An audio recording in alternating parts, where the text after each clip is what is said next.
Yo, Robot, thanks for the sub, dude. Really appreciate that. Thanks a lot, man.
What do I expect for the PvP in the upcoming FromSoftware game?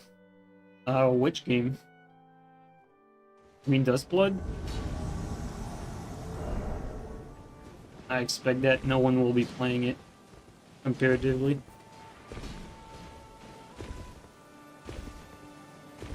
Shout out to all the low IQ YouTube viewers as well.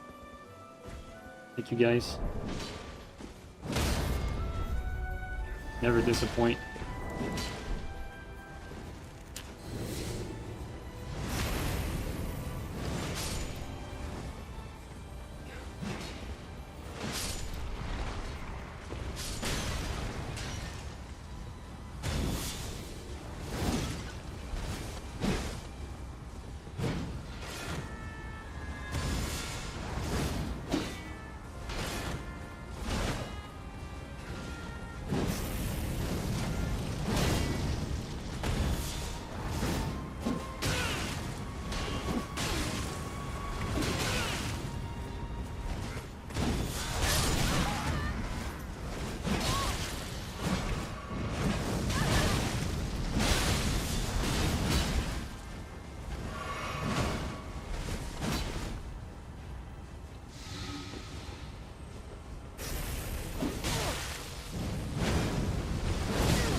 There's nothing to be said, Odium.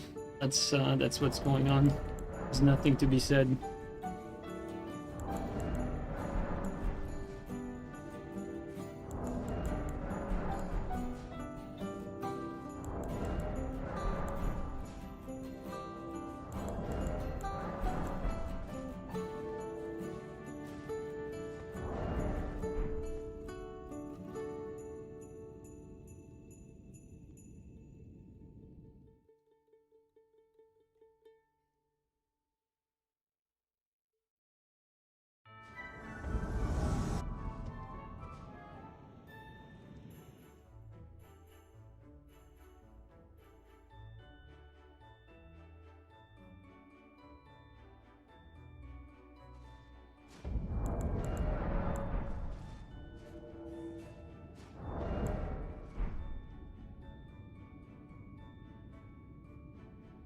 Tarnished Edition will likely not come with a balance patch.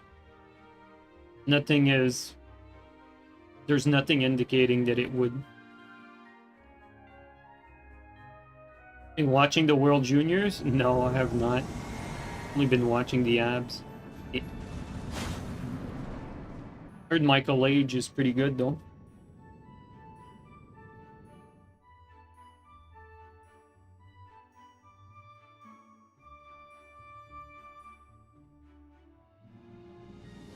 I'll probably watch the Olympics though, although it's not really the Olympics without Russia.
Happy New Year, Steve.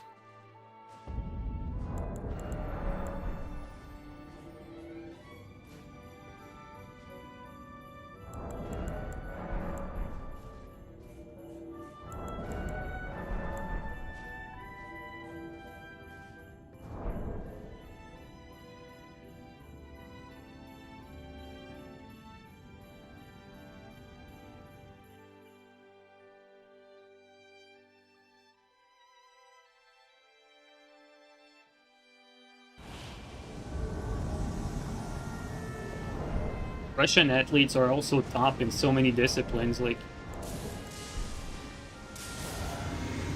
it's so bad that Russia is not represented here. They're so good at so many sports.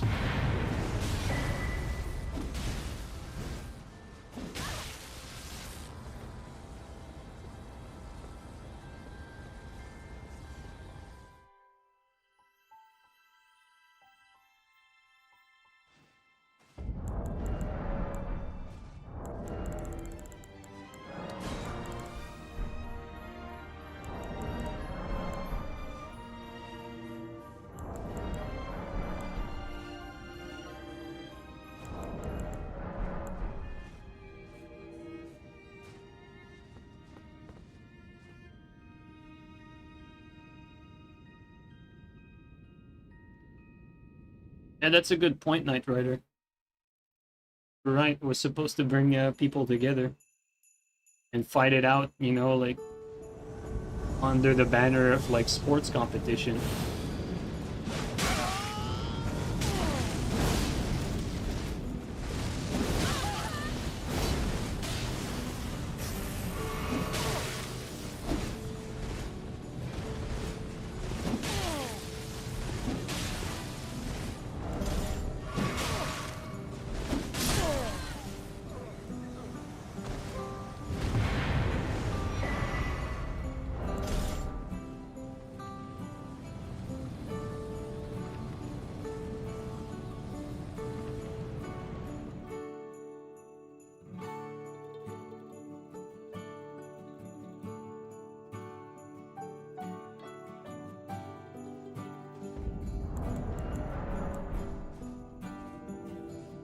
I didn't dodge your question. Your question is, like, cryptic. Like, what the fuck are you talking about?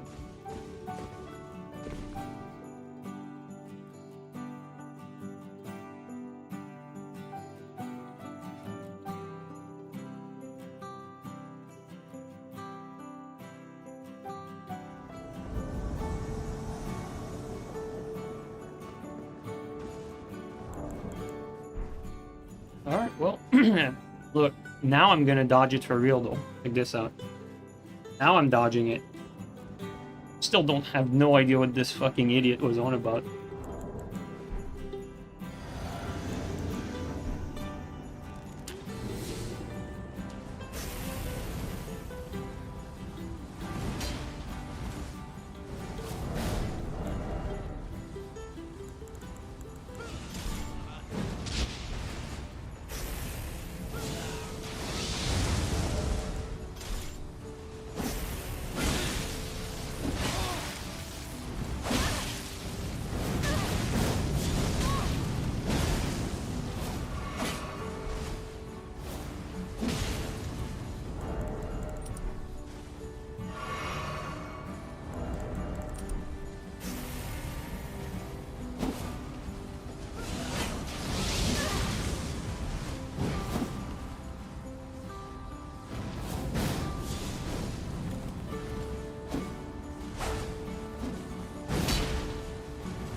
Go for all the cows. Thanks for the Twitch Prime resub, dude. Really appreciate that.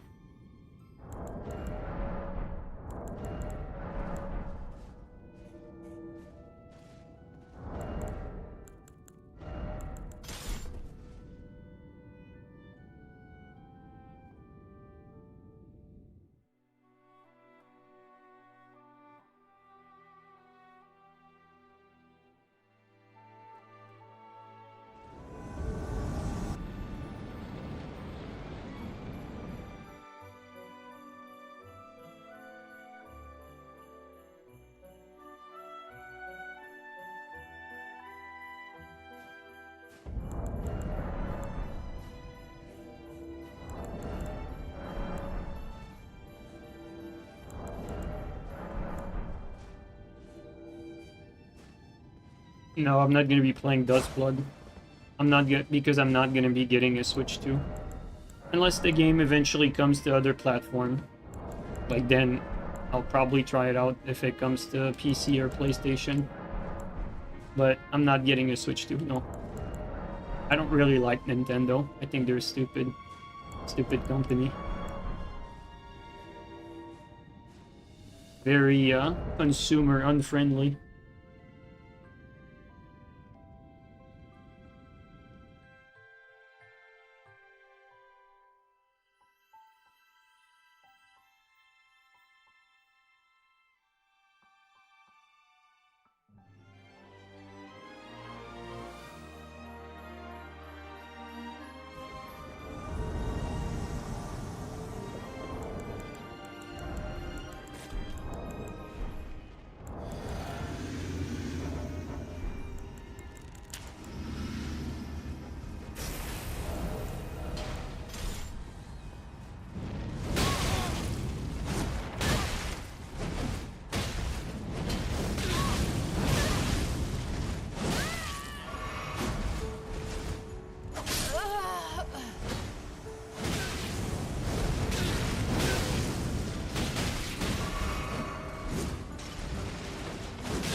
And most of Nintendo games are slop now. Yeah, I mean, I heard that a lot of their like mainline franchises are not doing very well. Like, you know, like Nintendo, for the games I'm talking about, not the brand or anything, but it used to be more like, well, we don't care about the graphics, we don't care about the performance, but we care about good game design and like fun games, and then we put effort in that. But I don't even think that's true anymore.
Switch 2 doesn't even run Switch games? Wow, you serious, dude? That's crazy. I didn't know that. That's crazy. No way. Yeah, I didn't know that. That's crazy, dude.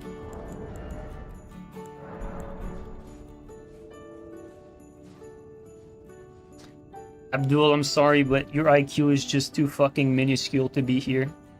You're too stupid. I'm sorry.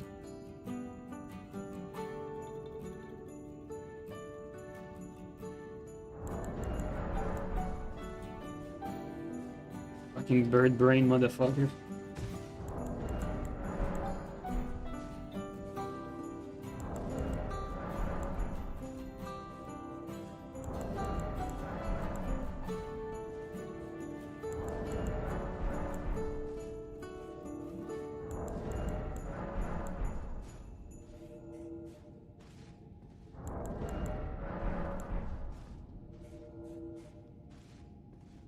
Yeah, it's just YouTube, YouTube viewers just being YouTube viewers as always. They can't help themselves, you know?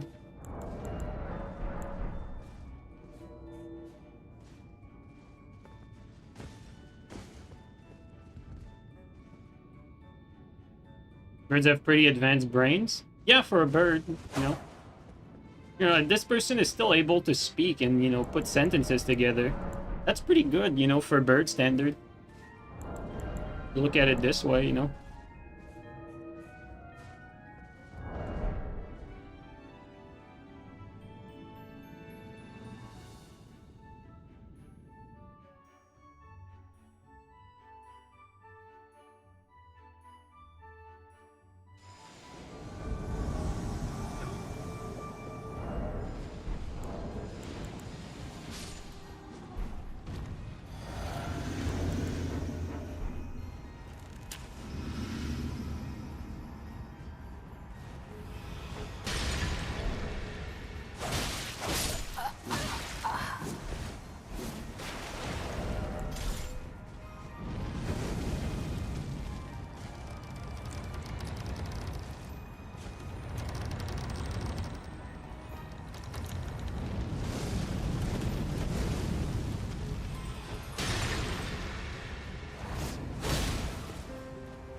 Don't worry, ES6 will save our gaming hobby. Hey, man.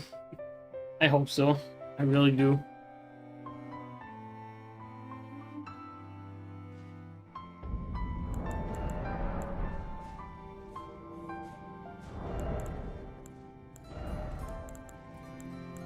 I beat Mirak recently in my Skyrim legendary survival mode, unpaused. No legendary skills run. Lots of challenge bits there, but they're all important if you don't want to cheese the game, you know, like you need to have the game like be patched so that you can't like restoration loop, can't have legendary skills. You have to cap it at 81, not because this Skyrim needs a level cap, but because you can like turbo level skills pretty much infinitely. And so, like, technically the optimal play there would be to level up infinitely in Skyrim and then take on the game once your vigor has reached, like, crazy numbers, which would take, like, the challenge out of it. So you need to cap yourself out of, putting skills on legendary. What kind of build am I running? I mean, for the challenge, now that I have, like, the challenge is almost complete. Like, my plan was to do the 3 main quest lines, which are, you know, not the fucking thief, companion, and mage, but you know, the main Dragon quest line, the Dragonboard DLC, and the Dawnguard DLC. Those were the quests I was planning to do.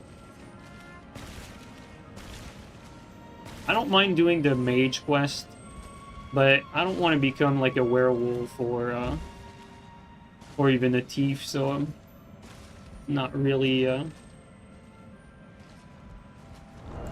don't think I'll do like the guild quests. I was thinking of doing the sit in the mine quest, but now I just realized there's like a very like solid strategy to just beat it pretty much. Like it's nothing, it's a nothing quest. Because the challenge for that quest is that you don't have your gear.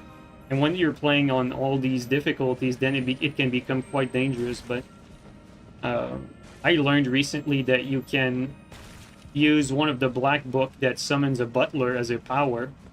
And you basically like give your gear to that butler and then summon the butler while inside the mine. And then you can basically have your full gear while being captured. What the hell?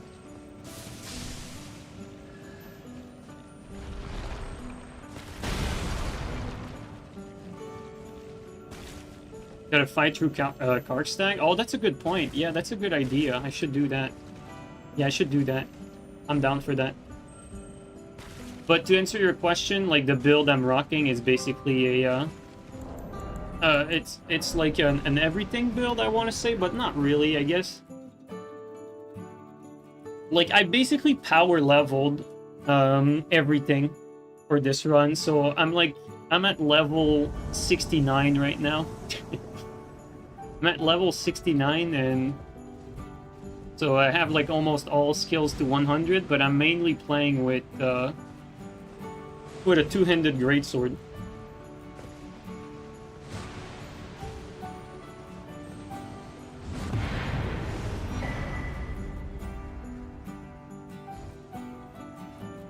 What I'm planning to do, though, is once I finish this run, I want to do a similar run on stream, but for the run that I'm going to be doing on stream, I want to do it, like, no crafting.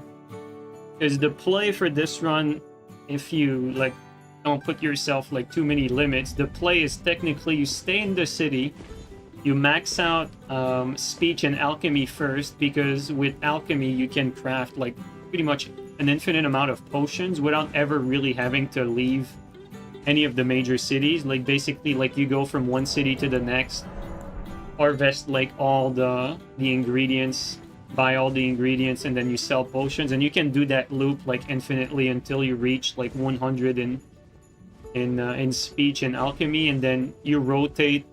Once you have like 100 in both of those, you're basically like filthy rich, and so you rotate into either enchanting or smithing, and then you power boost either one of these, and then rotate into the last one. And then once you have like 100 in smithing and enchanting, then you're basically at a point where you can craft yourself a set of maxed out gear, meaning that you reach the cap for physical defense, and then you proceed to like do all the checklist of like things you need to do to max out your magic defense. So basically, if you start with a Breton, you're going to have 25% to start with. Then you go and pick up the Lordstone, get another 25% there. Then you do the Mara quest line, get another 15% there. So you're at 65%, and so to max it out, you just need to have like 2 of the perks from Alteration, and then you have maxed out your magic. And also, since you've maxed out like enchanting, you're gonna enchant like 1 piece of gear to have like 50% poison resist, and then coupled with the alchemy perk, Snake Blood, it's gonna give you another 50%. So you're basically gonna reach the resist cap for poison, magic, and physical. And then after that, the play is to basically like start maxing out like some of these other skills. A good trick to max out some of these other skills is to, while you're leveling up one thing, you just train like at one of the companions, like another skill. Like for instance, you can train like two-handed or heavy armor or archery. Archery is the one I would I would suggest training, because archery is kind of annoying to power level up, whereas some of the others, like power leveling heavy armor, is not that difficult. You just have to, you know, bait some giants, heal yourself constantly, and just get hit by a giant over and over again. So it's more like tedious than difficult or anything like that. But anyway, you can power level pretty much everything. And then once you reach that point, like, you have the choice to go with, like, whatever you want.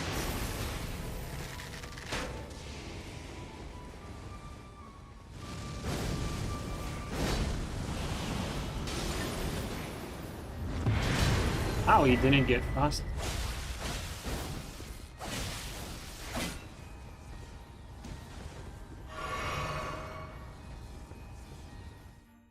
You finish Oblivion Remastered? No, that game was put on hold, so I guess I'll be doing the Skyrim permadeath before Oblivion. We're still on the same run that we did, like, back when we streamed it. In Oblivion, I mean. But I didn't have the guts to pick it back up, because I'm so out of the loop with Oblivion that I'd ruined the run. You play on Anniversary? Yes, I do, and I'm actually, like, wondering for the next one if I want to, like, remove all the Creation Club mods, because, I don't like them. Like, I like the new armors that it adds, and that's about it. The rest, I think it's, you can feel that it's made by, lesser designers. Like, the people who made the Creation Club mods are just out of line with the rest of the game. So I'm considering, like, for the one we do on stream, to remove all the Creation Club mods. I like the armors, though. Creation Club armors, the new ones, are great. Most of them, at least. Aren't some of the houses Creation Club? Yes. Even that, like, one of the Creation Club house basically makes that challenge even easier, because you can buy it, like, right from the get-go, basically. Like, you can buy it, like, as soon as you have the money, which is pretty fast, considering that you can just power level Speech and Alchemy, and so you get enough money to buy, I think it's called Tundra Homestead. It's outside of Whiterun. And that house has a lot of free ingredients. If you don't want to wait for someone. Okay.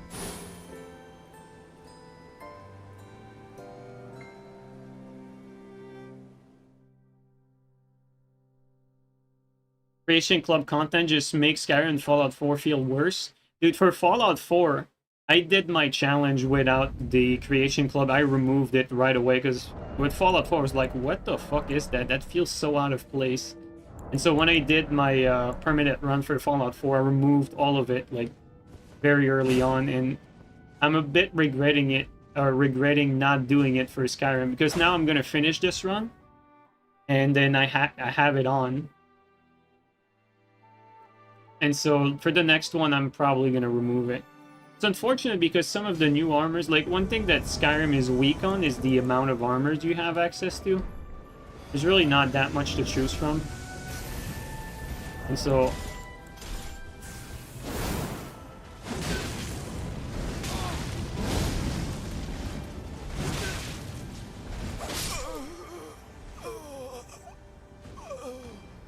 it's nice to have some armor variations to choose from.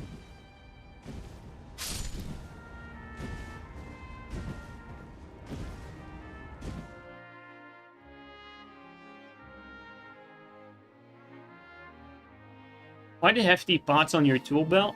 Honestly, I think it would be better to have something else. Like, that's a good question. Like, sometimes I ask myself, like, if I'm gonna do that for my my future builds. You know, when Tarnished Edition drops, I'm remaking all my builds, and I'm not sure I'll keep them there. Like, don't get me wrong, the big pots are very useful for invasions, but I'm always in the thought that you should set up your builds around 1v1, not invasions.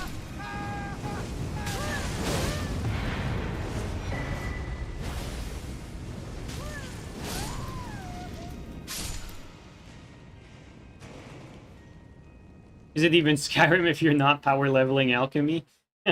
Well, for the challenge I'm doing, like, it felt necessary to power level all these things, because when you play on legendary difficulty, everything hits so fucking hard, and you do, like, no damage. And so, like, you know, I want to at least complete one run without like any of the exploits, because it's not, like, technically it's not hard to do permitted vanilla Skyrim. All you have to do is restoration loop, like, one item to have like 20,000 health, and then you're immortal. So there you go, you beat the game without dying. Might as well turn on like God mode as soon as you start the game, for that matter.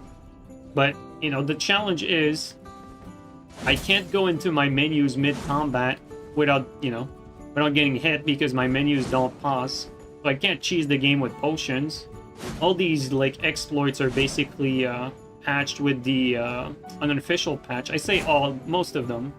Like, there's still some exploits that are not completely game-breaking, but or that still remain, but for the most part, there's nothing, like, ultimately game-breaking that I know of when you have that patch. And so I'm playing with a few bug fixes, and for the most part, it's pretty much vanilla, though. Like, vanilla combat, vanilla everything, just bug fixes and unpaused menus. It's a lot of fun. But what I'm eager to do is another one of these runs where I cannot craft anything. So that has big implications, because technically the best way to play melee in legendary difficulty is to craft vegetable soups and always be on some stam regen. But if I do no crafting, not only am I not going to have access to any smithing or smithed gear, I'm not going to have access to crafting of potions, making food, or any of that stuff. So that makes it so the gear you find is the best gear you get, basically. So that makes the challenge a lot more interesting, I think.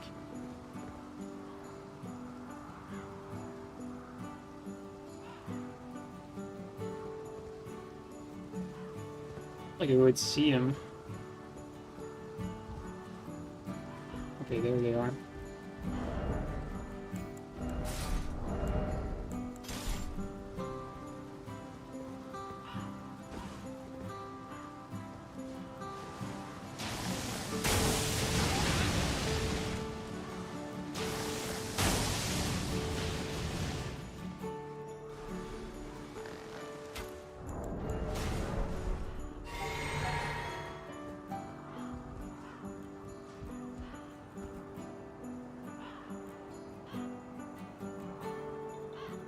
You routinely play Fallout games with unpaused menu. Oops.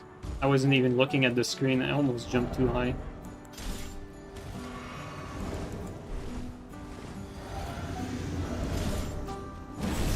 Okay, he has this one.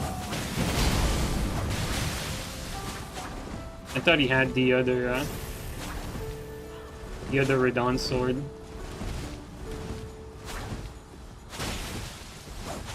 Supposed to be running there.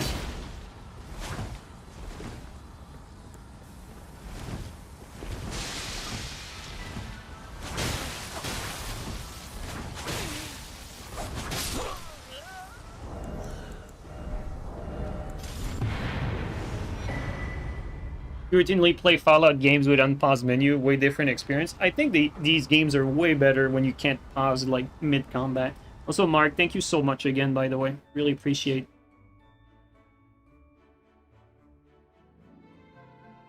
What's wrong with Creation Club content in Skyrim? It's overpowered, unbalanced. A lot of it don't really fit with the rest of the game. Some of it is great. Like, for instance, you know, the survival mode is Creation Club content. The fishing is not, like, too outrageous, you know, when it comes to the items you get. The new armors that you get from creation content are a great addition to the game for the most part. You know, they look like they fit in. They don't look like a random other style from another modder. You know what I mean? Like, you can download some pretty good looking armors on Nexus, but they don't necessarily fit into the rest of Skyrim. But the problem with Creation Club is, like, some of these Creation Club stuff, like one that adds farming that completely breaks, like, you know, like, it's completely overpowered. easy access to houses, you know, like ingredients that are way more powerful than any of the other ingredients in the base game. Like, there's a lot of stuff that's just broken. Yeah, some of the spells, I forgot, that's an obvious one. Like, the spells are, as much as, you know, the base game spells are somewhat underpowered, the Creation Club spells are overpowered. Like, right now I'm playing my current challenge with one of the Creation Club spell as, like, one of my main go-to spell, and it's completely overpowered. It's Paralysis, or Paralysis Rune. So it's basically the Paralyzed spell, but in rune form. And it has an AoE explosion. And so, like, you just throw it at the ground in front of you, and everyone in front of you gets paralyzed. It's super broken, and it takes less stamina or less magicka to cast than the base, like, Paralyzed, that is just like one single individual being paralyzed. So, just that, like, it makes the base Paralyzed spell pretty much useless. Because it's better in every single way. I enjoy it, you know, it's fun playing with that spell, but it's unfortunately, it's too strong in my opinion.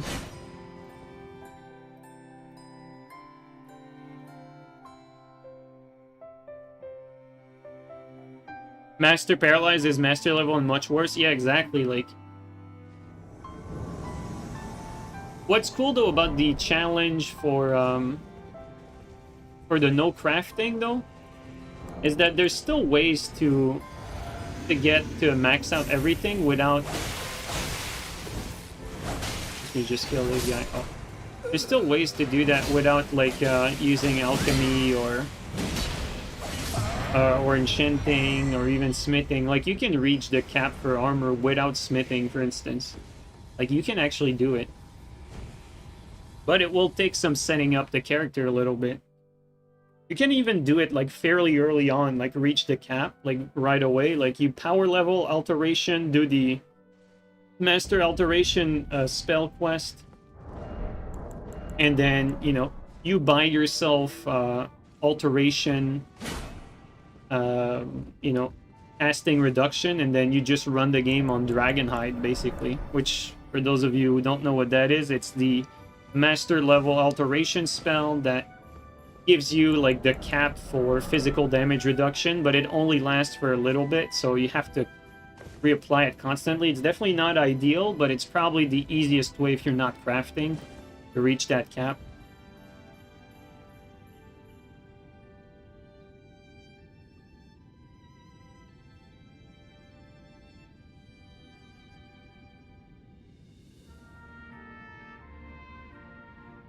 I don't think it's cheating. Like, that spell costs a lot of magicka, and it takes a long-ass time to cast, and it doesn't last very long, so it's quite dangerous to rely on that for your defense. It's actually pretty dangerous, because you can't just reapply that effect on yourself on a whim.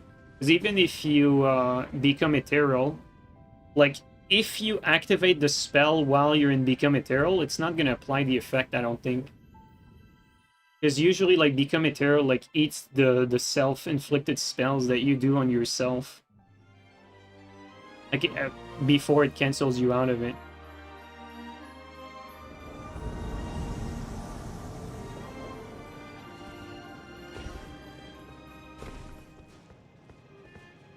Well, this guy's name definitely gives me confidence. Yeah.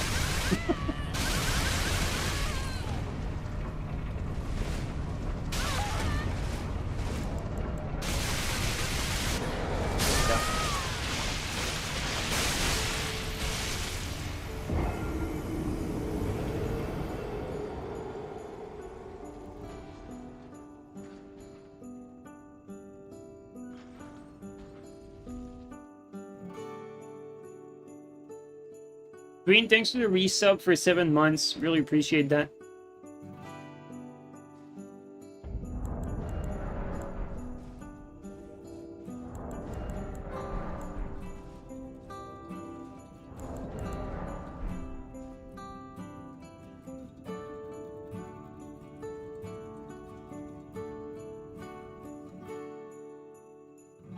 This guy and the tournament champions are in every stream. They're probably the same person.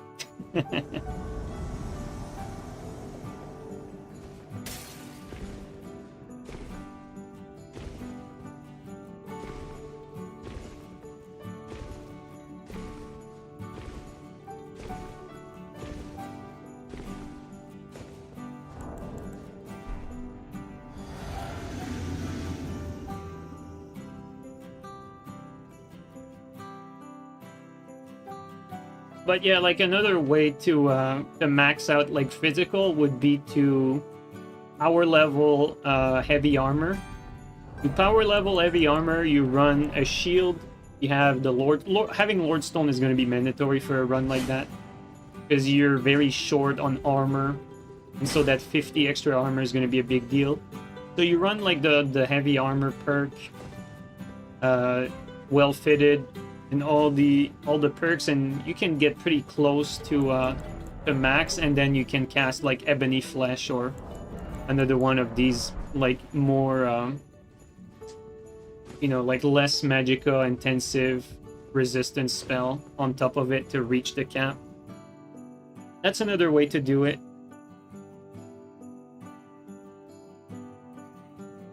But it, like, one way or the other, it's gonna require some power leveling.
Pretty sure you can get 100 magic resist as a vampire too.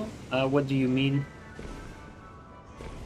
The perks of becoming a vampire, if you're not doing the vanilla game like exploit with the necromage perk, I don't think it's really worth it, in my opinion. You're better off what use here? Do this. I think you're better off like just...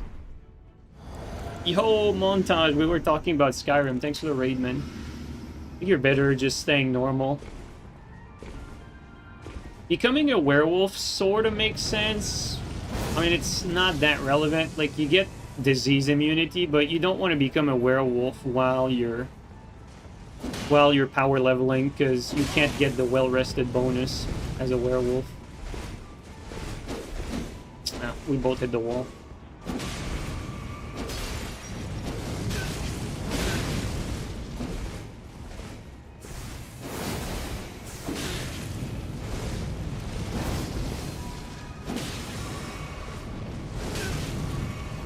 Oh my god. Supposed to two-hand my weapon there.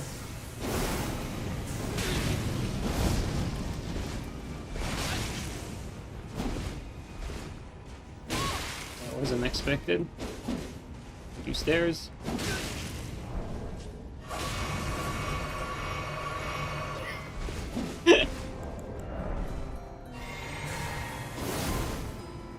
Try to not get parried here.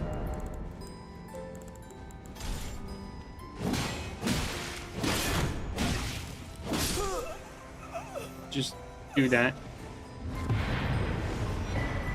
Poison negation debuff only applies when you're in werewolf. Yeah, the werewolf only gets like passive disease reduction.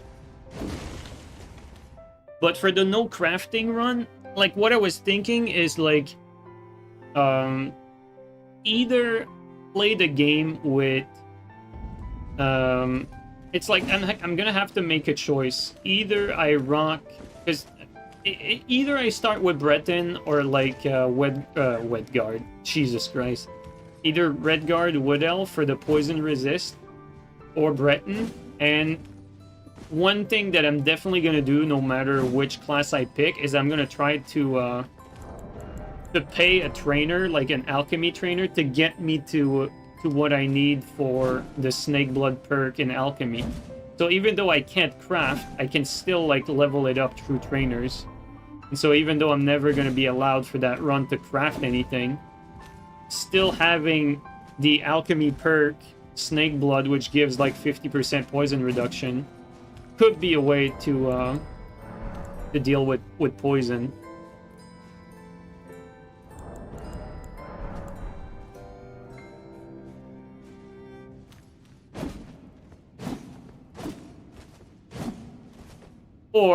Or I don't do any of that, and I get myself a necklace of poison immunity, which gives 100% poison resist. That's also an option.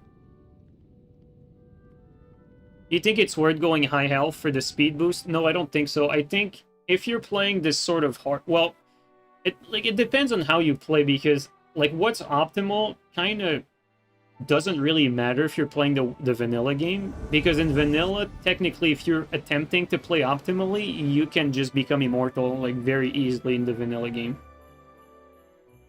And so, you know, you can pick whatever if you play vanilla. If you play like this sort of challenge run like we're doing, you really only have 3 options. It's either Redguard, Wood Elf, or Breton, really, because you want that magic reduction or that poison resist. Like, you want one of these passive effects to help, like, mitigate some of that either poison or magic. And it's going to depend how you set up your character. But ideally, you want to max out both. But for this type of run, it might not be necessary to max out... might not be necessary to max out, like, magic. So I'm thinking maybe it would be smarter to go like Redguard. Like, go Redguard, use the perk from alchemy, get that poison resist out of the way, and just accept that you're gonna have like 75% instead of 85% magic resist by just like having the Lordstone, doing the little 15% extra quest. So then you're at 40% magic resist, and then you have like 10% 3 times with the with alteration. And so you're gonna be sitting at like I said 75. Actually, you're gonna be sitting at like 70%. And so 70%, you know, not ideal. 85% is a lot better, but I think for a run like that, you're going to want to rock a shield anyway, and the shield is going to have elemental protection, which is 50% not magic, but 50% in all of the elements like fire, frost, and lightning. Another thing you could do is have your shield with like a magic resist enchantment. Although you'd need to find it, but I don't think they're that rare. They're pretty common, I believe. But yeah, for this run, I think it makes more sense to go like poison. But you can definitely make it work with Breton. Like, you know, you could go Breton, not have to invest into anything poison. Just hope you get a poison immunity necklace, and then start from there. But you do rely on getting one, though, because otherwise you have no poison resist. And that is fucking dangerous. Like, poison is fucking dangerous on legendary difficulty if you don't have it capped.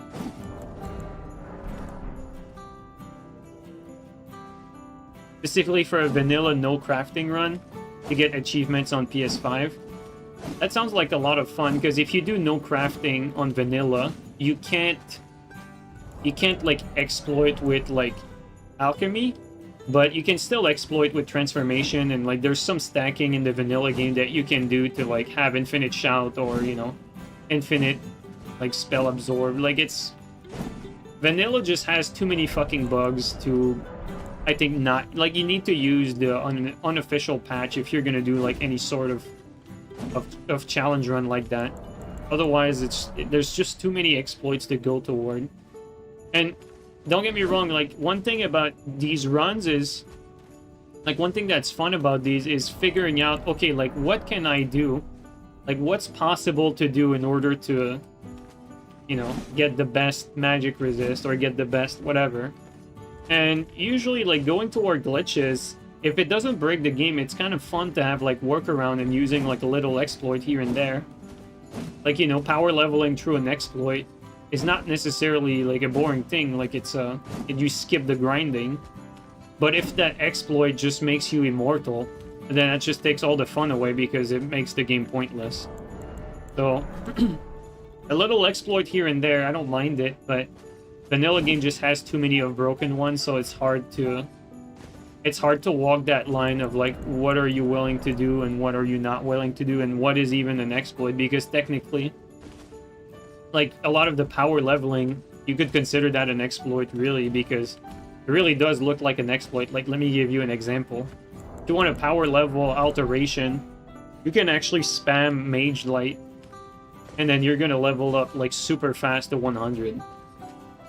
And so, like, doing that, it looks like an exploit, but technically, you know, it's actually, like, you know, you level up the skill by casting it. Same thing with, like, leveling up two-handed or one-handed or any of that stuff. Like, you buy a horse and you just whack the horse until you get to 100. It's time-consuming and tedious. Looks like an exploit, but, I mean, technically, like, you're basically doing that when you're fighting enemies, so hard to consider that an exploit. Definitely looks like it when you do it, but, like, you're basically doing the same thing as if you were playing the game. Yo, Jacob, thanks for the bits. It's just that you're doing it, like, in one go. So, all in all, I mean, I think you need to, like, you can't, like, prevent yourself from doing that. Otherwise, like, you're just gonna be, like, preventing yourself from doing too many things. But, so, like, the game needs to give you that sandbox limit to what you can and can't do. That's why I don't like when games don't fix their game-breaking bugs and just leave it to player agency. Because then it becomes, like, too much of a, like, how much are you willing to nerf yourself type of deal, as opposed to, like, how deep can you go in thinking of solving that problem, you know what I mean? Because, like, let's just go back to the very basic. You're trying to do a permanent run in Skyrim. Vanilla Skyrim, what is the optimal way to do it? Well, very easy. You do the restoration glitch, and then you max out a piece of equipment to have, like, 20,000 vigor, and then, you know, you're basically immortal. Alright, now, okay, let's say that you can't do that. You can't do any crafting. Well, you can just power level a skill, no matter which one, it doesn't even matter. And then every time you power level that skill, you get 10 vigor. And you just power level that skill infinitely until you get 20,000 vigor. It's actually possible to do. Very time consuming, but that's technically optimal. That also defeats the purpose of the challenge. So again, like, you know, not the most compelling stuff. So you do have to put limits to what you're going to be doing if you want to have this sort of challenge. And obviously, you know, Skyrim single-player game, people do what the fuck they want. Not here to tell them what to do, but if you're looking to play Skyrim in a more challenging way, that's the way to do it. You need some limits.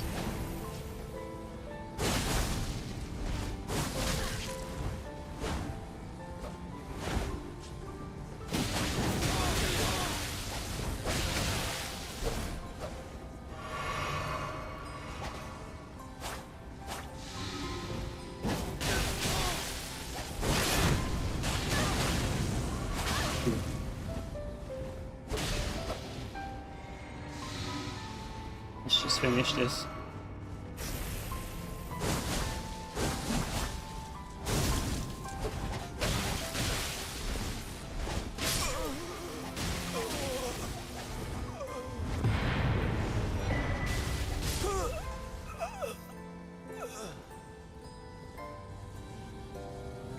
Yeah, it's a lot harder to reach, like, absurd state without crafting. Exactly, like it's definitely a lot harder to reach that. And so it's a lot more interesting, but like for instance, if you avoid crafting and you're playing the vanilla game, like another exploit that would completely break the game for you would be to do the werewolf glitch, you know, like you do a bit of the companion quest line, become a werewolf, and then talk to your companion follower, like while you transform, and then you can like equip like a bunch of gear at the same time that way, and so you can reach the cap for whatever you want by equipping like a bunch of necklace on top of each other, a bunch of armors on top of each other, and so like you reach all the caps just by doing that, and so it's not really like a challenge anymore. That's, you know, that's another like sort of game breaking way to approach it.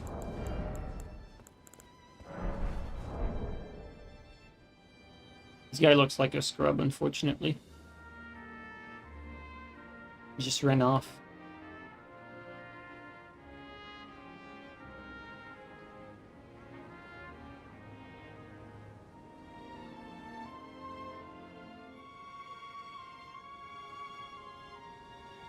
Oh, he's coming back.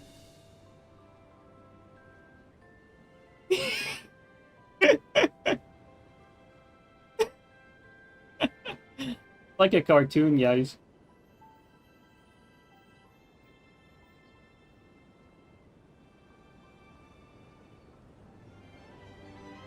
I'm not even gonna risk it, like this guy's gonna die instantly.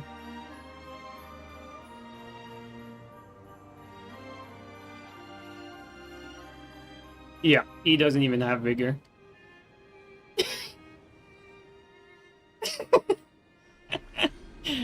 Oh boy. That was funny.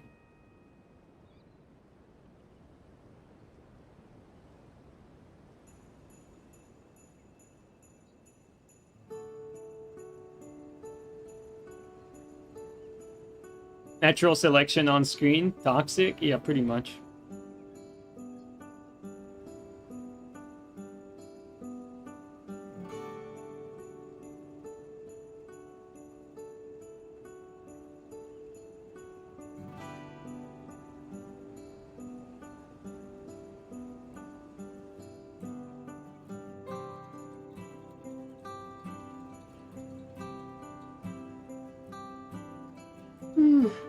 Yeah.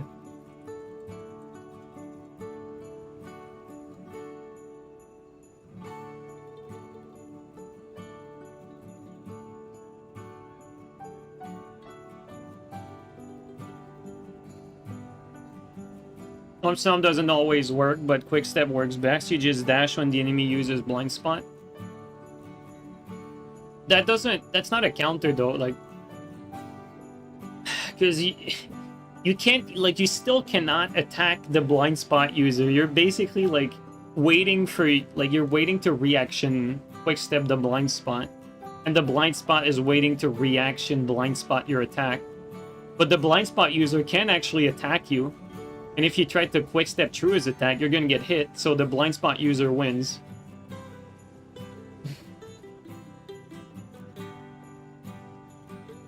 This guy looks like another champion, dude. Bro, no vigor again, and he's just backstepping. I don't even want to help him. Like, I'm not even gonna have the time to jump down and help him.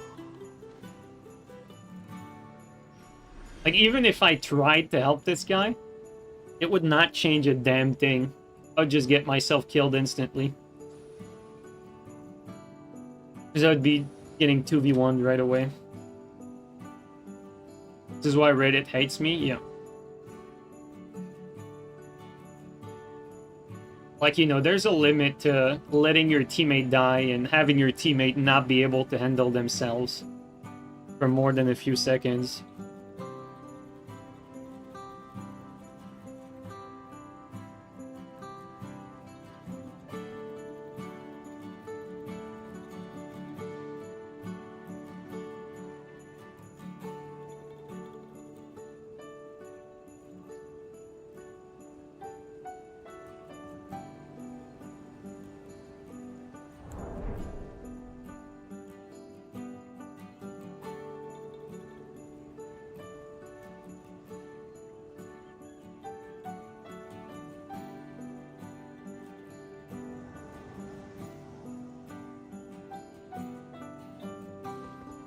Loathsome Eater.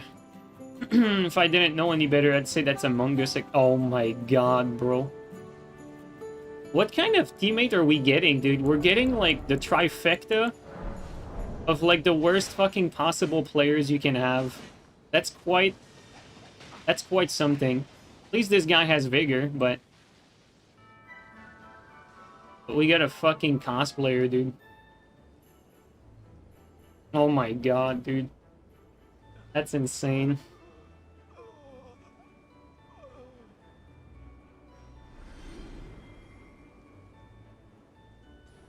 Like, not a single not a single invader that can handle themselves. That's unfortunate.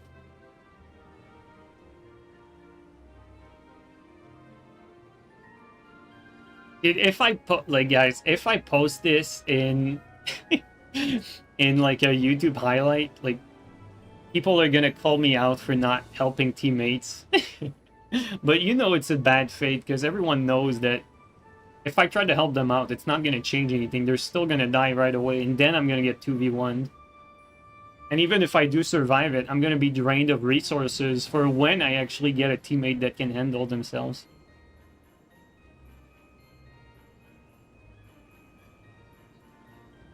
So unfortunately, there's nothing really you can do when the teammates are that bad.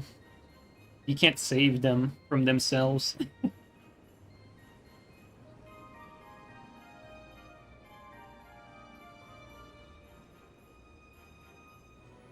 Not against competition of this caliber, at least.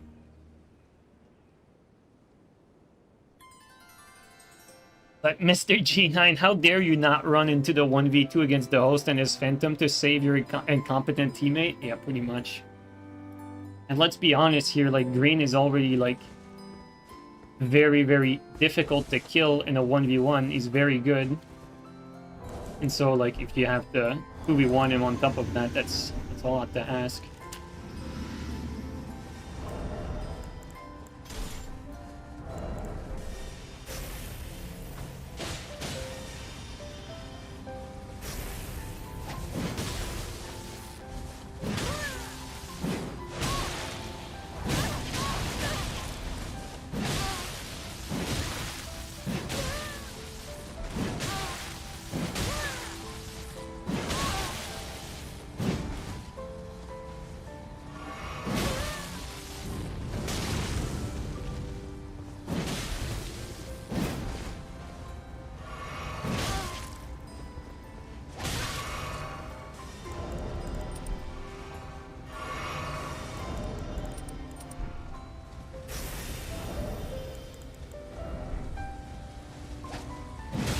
Careful behind me.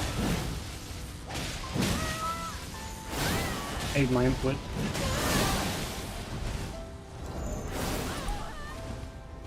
I don't mind teammate hitting me there. I mean, that sort of stuff happens when it's a scramble. But we do have friendly fire and they don't, so.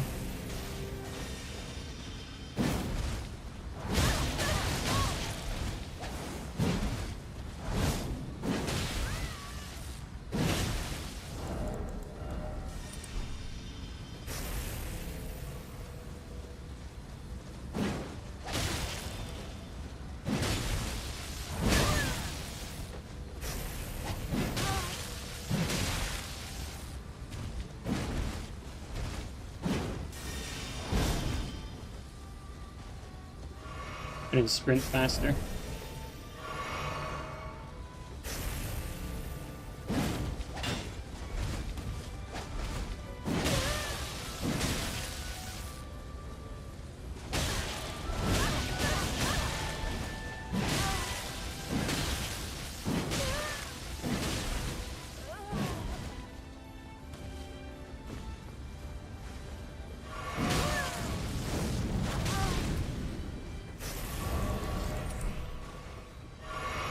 Well played, teammate.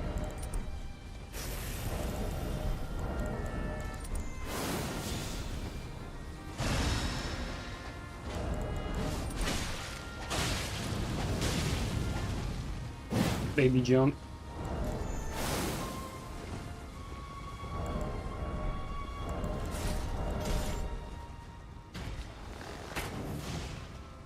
hit there.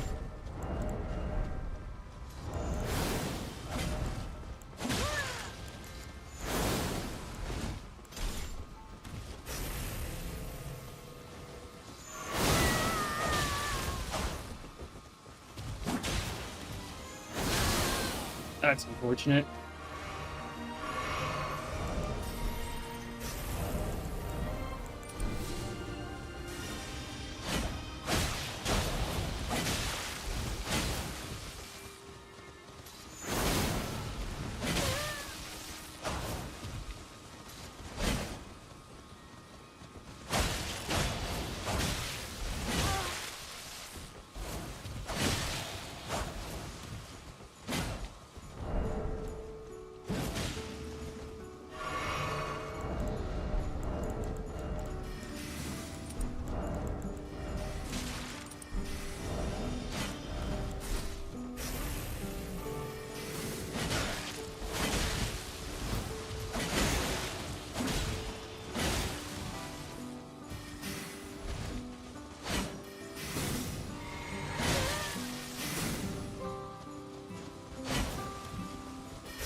Good backstab.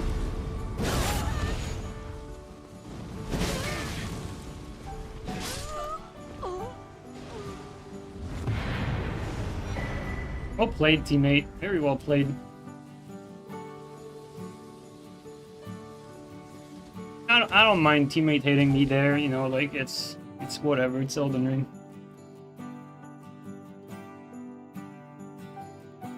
Doing as much damage to you as he did to the host? Yeah, I mean, he kind of did, but not everyone in Elden Ring knows how to play like 2v1 with friendly fire. Like, you know, I'm used to it because of Dark Souls 3. Because in Dark Souls 3, you know, like, team invasions were basically like bread and butter for any invader. But it's not the case in this game, so most people don't know, like what to do in these situations. Yo, B-dubs, Happy New Year, man. It's a lost skill set? Yeah, pretty much, because the game has none. You know, no co-invasions in this game. Unless the opposite team wants to have a 2v2 like the one we just fought.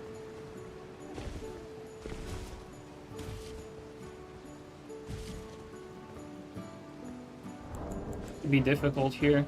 Not really sure. What's the host have? Oh, never mind. It's a Kevin. Have to be careful, but it might be lagging. Be careful.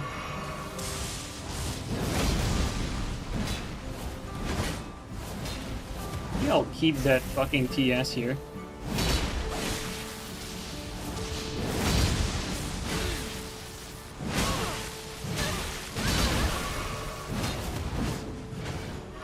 Insane.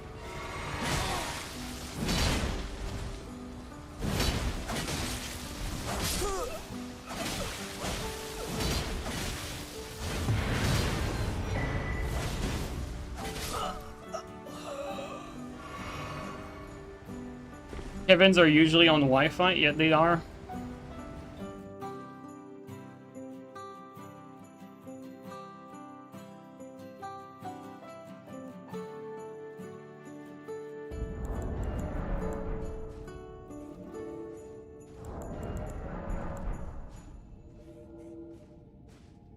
But yeah, I'm excited about that Skyrim run. I've been considering even, like, I'm thinking maybe I should start a separate channel and dedicate that channel to Elder Scrolls. You know, like, either, like, making Skyrim content, obviously, before ES6, and then being ready for Elder Scrolls 6 when it comes out.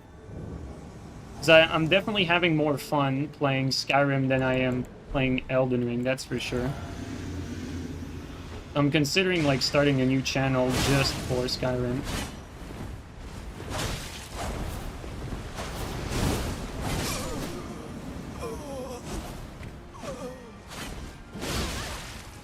Didn't see the host, it was the same color as the background.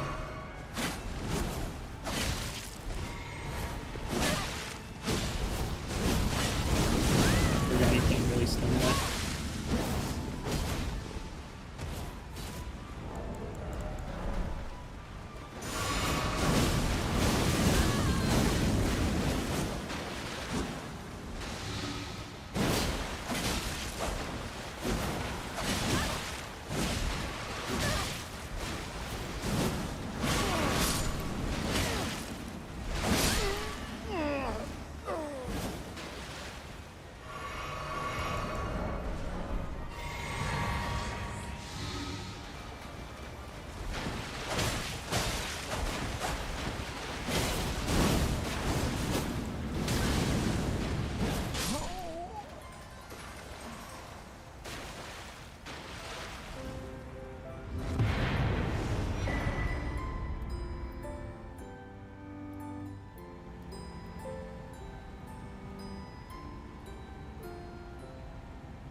But yeah, that no crafting run though. That's something I'm looking forward to though.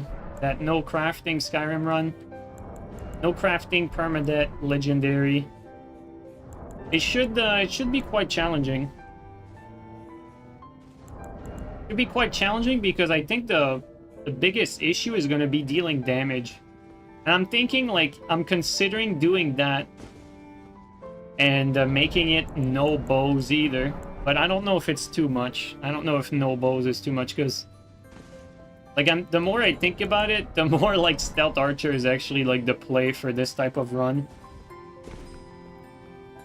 Or, like, you know, like, you just do the Dark Brotherhood questline from the get-go and just try to, like, max out Sneak as fast as possible and just dagger kill people, you know? Like, one-tap dagger kill people.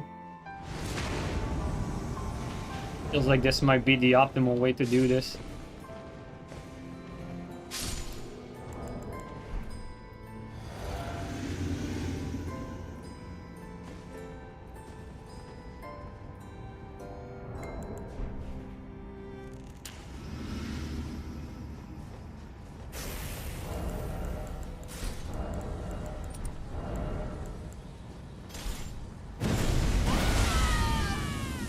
I saw them.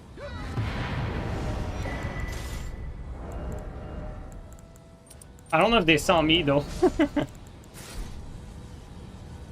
All roads lead to Stealth Archer. Yep. That's why I'm thinking, like, maybe I should do it also no bows, but... Like, I don't know if it's gonna be too hard, like, with no bows, because... Like, I'm not gonna be doing a lot of damage with no crafting. Like, if you can't, like, smith your weapon in Legendary, like, your weapons are gonna do, like, shit damage. Like, unironically, like, bound weapons are gonna do more damage, probably.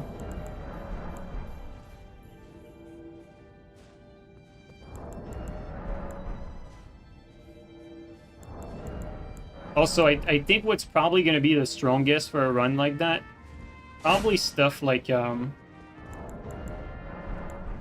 staffs, right? Like, have like a staff that can conjure, a staff that can, you know, like throw fireballs.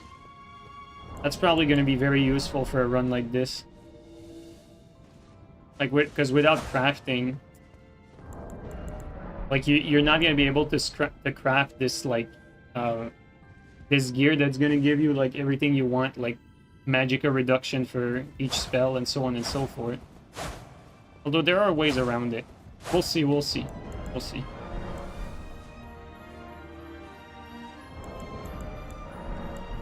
Yo, Breadstock, just stop by before you head to bed. Yeah, best wishes to you too, man. Glad you're still around, Bread. Have a good one, then.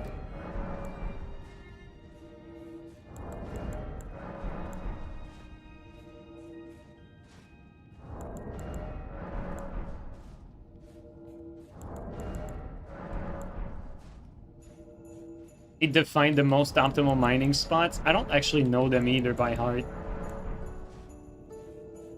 But, like, I'm thinking, like, would it make sense for a run like that to, like, focus on the Atronach Forge? You know, like, try to get yourself some some like either ebony gear from the get-go with the forge or some Daedric armor. Not sure. Is it realistic?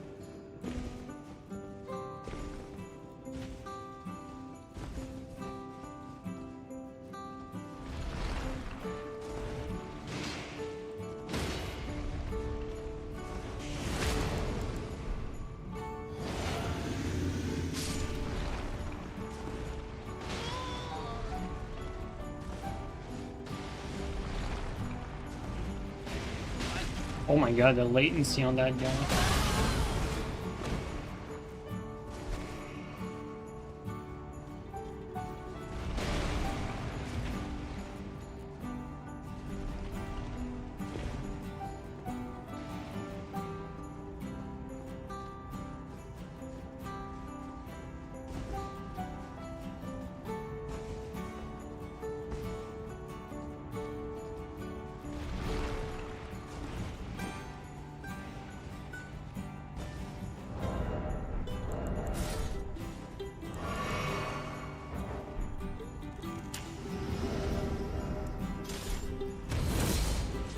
Oh, he's doing that.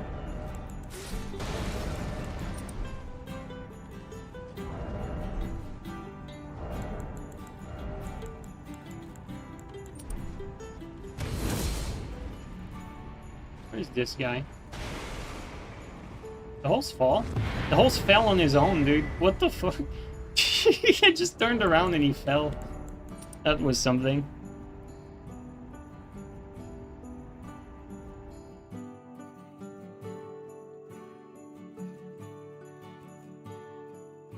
Which game did you start the sword fighting niche with? It was actually Skyrim. And ironically, it was Skyrim for me. Like, I was not into fantasy games before Skyrim. Or actually, was it Skyrim? Yeah, it was Skyrim. It was Skyrim, and then what started the Dark Souls was, like, I had a friend played Armored Core with me.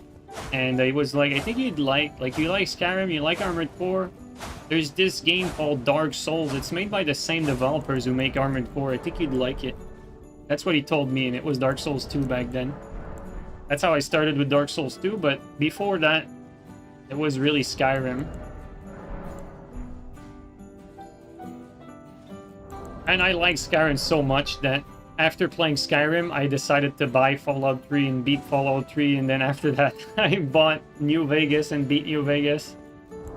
And I fell in love with Bethesda games. And imagine me playing FIFA? Oh, hell no, dude. Hell fucking no.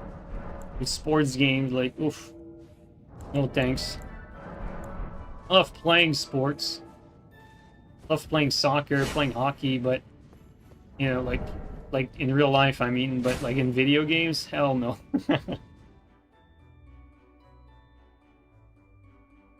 I don't mind watching it either, but I don't know, it just doesn't appeal to me to play sports games. Like video games, sports games, I mean.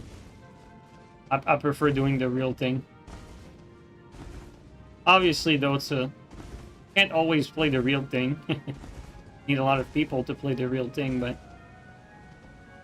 I know there's a niche of people who really enjoy sports games, but I'm not one of them.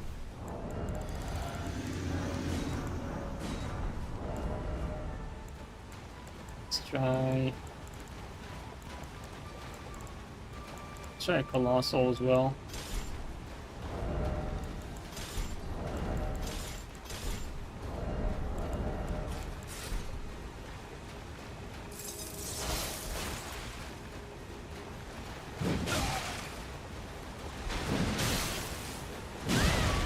Pivot. I'll trade that.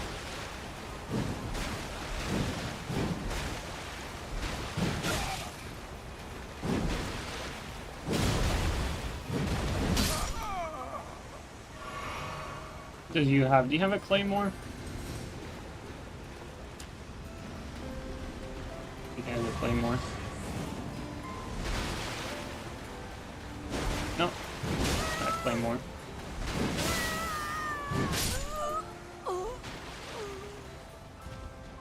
Yo, Matador, thanks for the Prime resub for 25, man. Welcome back.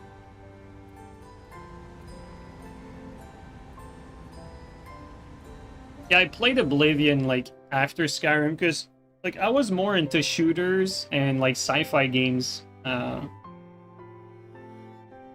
It was, like, liking, like, the fantasy games, like, came, like, much later. And so, like, I never really had, like, Oblivion on my radar because of that. Like, I was, I was playing, like, the Rainbow Six, the Call of Duties, you know? The SOCOM as well. Fucking SOCOM was great, man. SOCOM was so good. Unfortunate that Sony fumbled the ball with that franchise. Such a good franchise. COD fell off too? Yeah, COD just... I mean, everyone knows it's just a money grab at this point. Like, everyone knows it.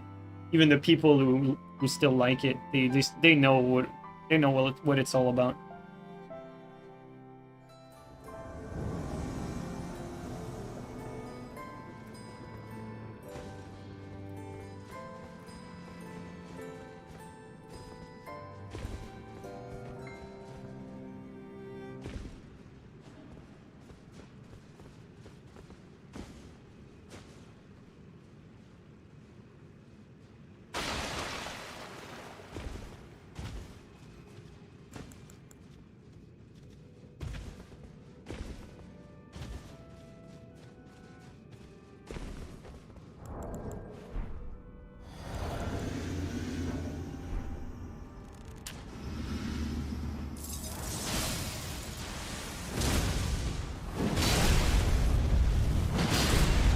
Wow, it just...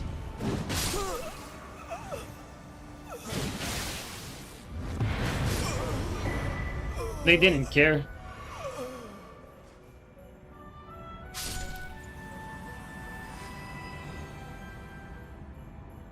But you played Armored Core before Dark Souls? Yeah, I was into Armored Core, like, way before Souls games. Like, I'd played, like, nearly all the Armored Core games. Like, before I played Dark Souls 2 for the first time. I didn't even know Dark Souls game existed. Like I said, I never really cared about the fantasy genre before that. It was like a friend of mine that I played Armored Core 5 or Verdict Day with. I forgot, because we played with the same group in 5 and Verdict Day, so I forgot if it was around Verdict Day time or Armored Core 5 time, but he told me to basically try it out since I liked Skyrim. He said you're probably gonna like it. I mean, he was right. Even though Dark Souls isn't like Skyrim, like it was like somewhat of a game that had like a FromSoftware touch to it, because Armored Core was always like kind of like a game for hardcore gamers. Of course, it's a niche game because it's for people who like mechas and sci-fi. So already there, like, you lose like the majority, like 90% of gamers, like, just because of the team. But yeah, I liked it. I liked Dark Souls 2. I thought it was a really good game. But yeah, also have to understand, like, back when I played that, I was already a pro player at Rainbow Six, and so I had like a different way of looking at Dark Souls, because I was always, even when I was a scrub, I was always looking at it as in, like, does this game take skill, right? And I did feel like Dark Souls 2 took skills. I thought it was far from perfect, but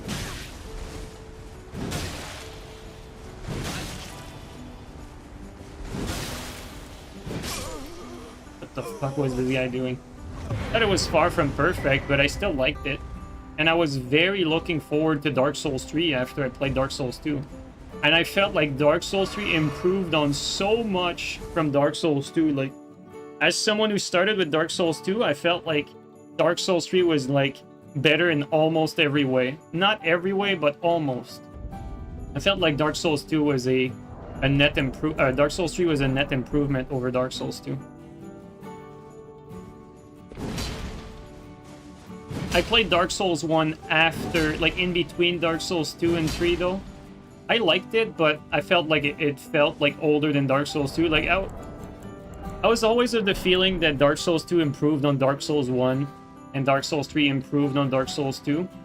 I still think that Elden Ring improved on Dark Souls 3. It's just that with Elden Ring, they lost the plot too much. And so there's just too many setbacks with Elden Ring that you can't say that Elden Ring is an upgrade over like any of the others just because it lacks some aspects. Or it butchers some other aspects that should have never been butchered. You know what I mean? Like the whole like reliance on buffs for most of the fights. Like that kind of destroys like a lot of the dynamic. You know, the player limit just completely like kills the activity, kills, you know, like fight clubs, kills 1v1, kills the PvP scene, kills invasion. Like you can't forget, or you can't like do abstraction of the fact that the player limit basically killed Elden Ring PvP. You can't just magically forget about that. And so you can't really ever say that Elden Ring is better than Dark Souls 3 because you're always going to have someone arguing that Dark Souls 3 player limit just made it better than Elden Ring, and they're going to be right just because of that, even though Elden Ring introduced more like core combat mechanics that fixed a lot of the Dark Souls 3 problems. Like, biggest Dark Souls 3 problem was you couldn't roll catch with most weapons. Most weapons were useless. That's not the case in Elden Ring. You can actually play with a lot of weapons. Even off-meta weapons are very viable in Elden Ring, especially compared to Dark Souls 3. And then, you know, another big flaw for Dark Souls 3 was the glitches. Completely game-breaking glitches. It's not that bad in Elden Ring in comparison. And then another one, very big one, was that you could not really aggress in Dark Souls 3. You had no option for aggressing. Elden Ring is not perfect either, but it gives you way more options to aggress than in Dark Souls 3. So Elden Ring does like improve on some aspects. Now, you know, on the flip side, Elden Ring removes priority for a lot of stuff, makes hyper armor start quicker, so hyper armor is like way worse in Elden Ring than it was in Dark Souls 3. Like, it's super brain dead. And then, you know, like losing priority just completely destroys combat dynamic. Like, it just favors trading and turn battles as opposed to giving the advantage to the aggressor or the better player. So that's a new Elden Ring issue, but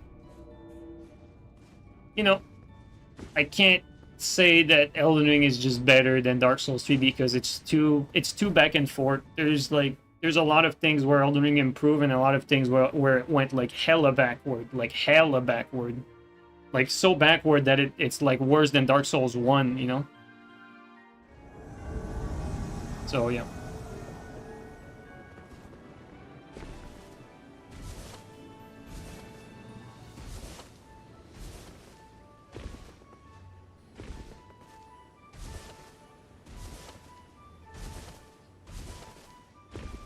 It's just hard to play Dark Souls 3 without a jump button. Well, I can speak as to like when I played Dark Souls 3 2 months after Elden Ring came out. I really felt, and that was before like all the improvement that the game went through, like you know, before BHS stuff, you know, before the buff to the movesets, you know, before all the good stuff hit us, basically.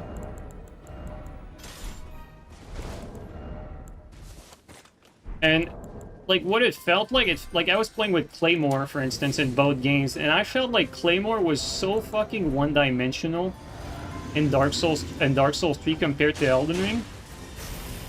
You couldn't do anything with Claymore in Dark Souls 3, especially after playing Elden Ring like that. It's just, it didn't feel right.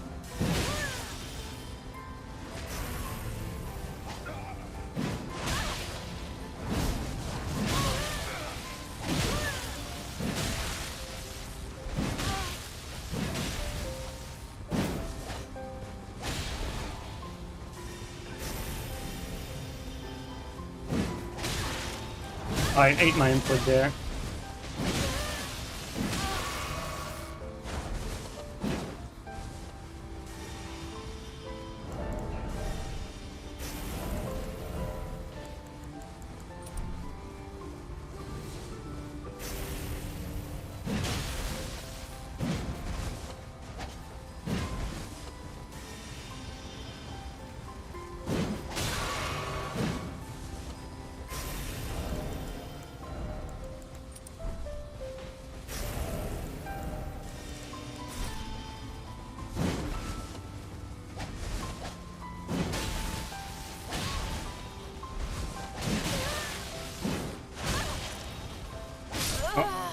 8 input. You got saved by elevation. A jump attack, I had priority for this one. It's unfortunate.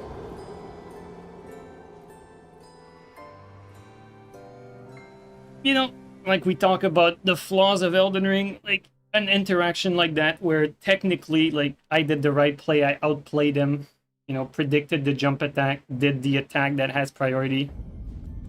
He jumped, just like I predicted. I did the proper attack to counter it, but the ground was uneven, elevated toward his side, making my attack pointless, and making me lose that. So, from me outplaying my opponent, I get punished for it. And that's Elden Ring.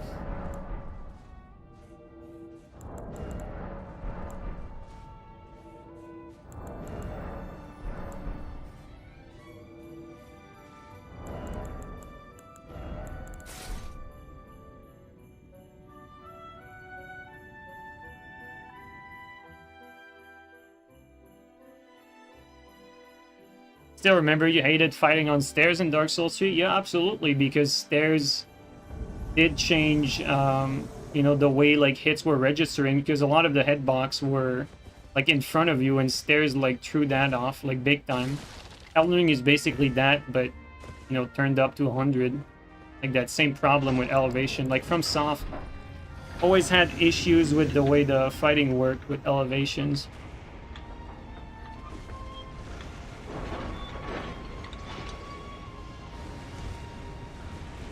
It's just that Elden Ring is a lot worse because the terrain is a lot more uneven in general. Like here, for instance, right? Like, nothing is ever really flat. That's just the nature of picking, like, the open world, too. Wow, he got saved so bad there. This is so dumb.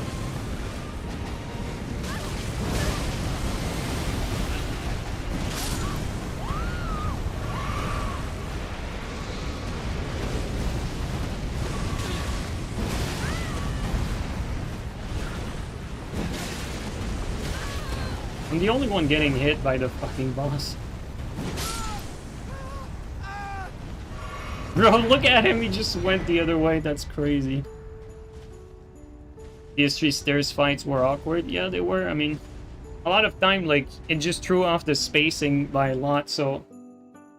Like, at some point, like, gankers, like, noticed that, and they tried to fight you in stairs just because they knew they'd lose fights when you were comfortable with spacing, so they just tried to sneak whatever... I mean, it's not even an advantage, but they, you know, whatever they could do to make you uncomfortable, like, you know, like having a 50-50 parry tool out, you know, like fighting in stairs.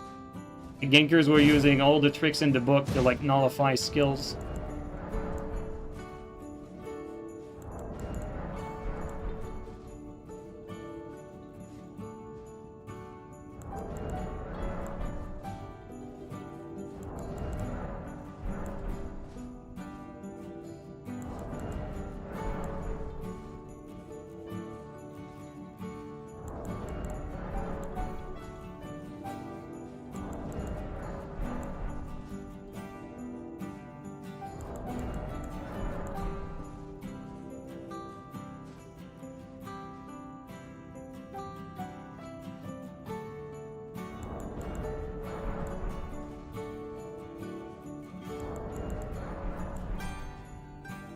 They still use similar BS in Elden Ring? I mean... I don't know if I would say that, because in Elden Ring, like, gankers, if they want to grief, they don't need to do anything. Like, if gankers want to grief in Elden Ring, they just host with 3 players, and there's nothing you can do, so... They don't even need, like, any, like, slight edge or anything like that. You can't do anything if you get, like, people hosting, like, in a cleared map with 3 people. Like, you're not gonna be able to do anything. So it becomes pointless. Also, the Anonymous gifted sub to Mungus. Thank you, I appreciate that.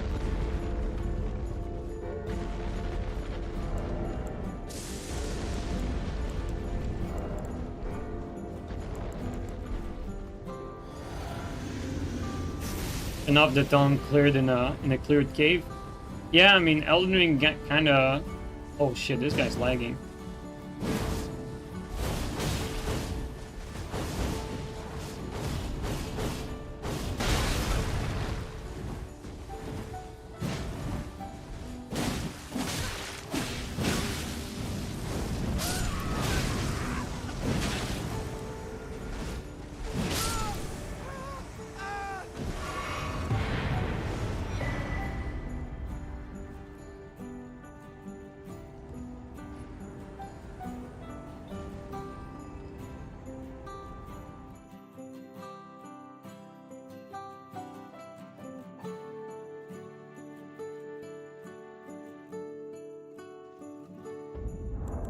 Some of these ads say they're 30 seconds, but they go for like another 10 after it hits 0. Well, someone gifted a sub to you, shouldn't get ads anymore.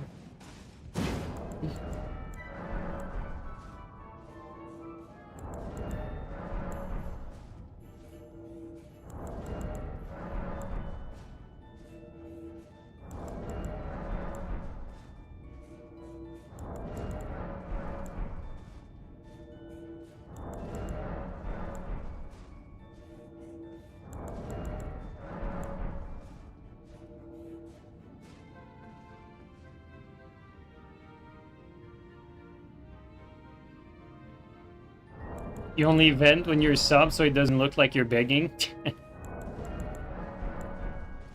You can do whatever you want, Mongus, at this point. You're not like these, you know, like these first-time chatters who come in here to complain about whatever. Like, you know, you've been here long enough, you have a pass for a lot of things.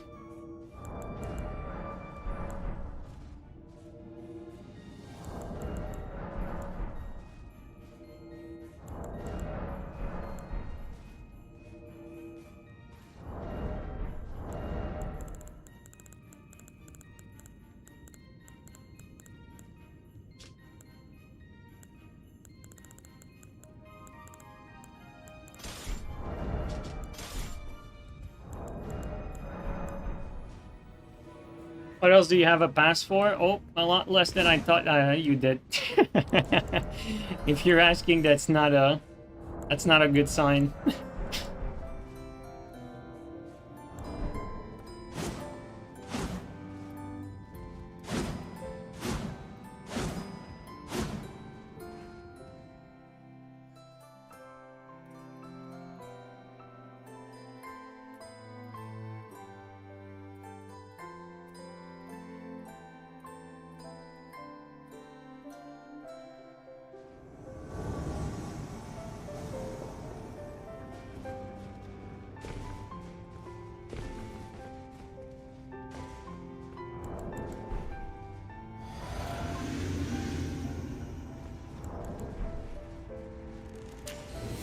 Well, he did come in there.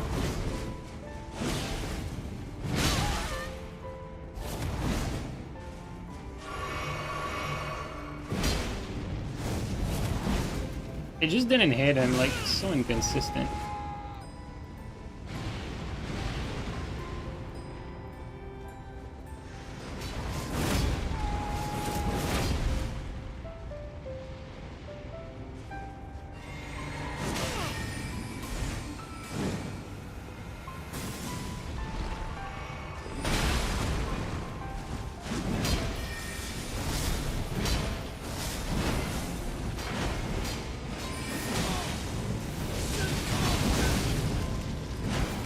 Yo, the lock-on, bro!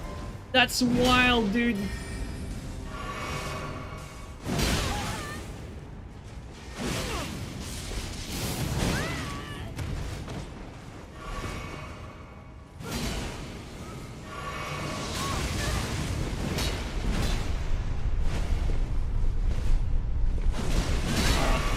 Stayed up.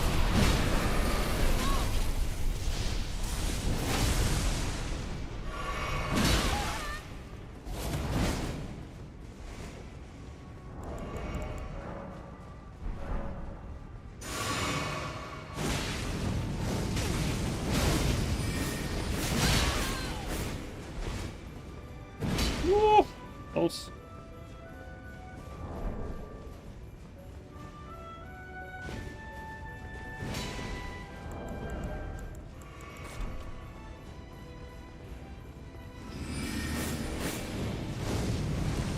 insane lag. Oh.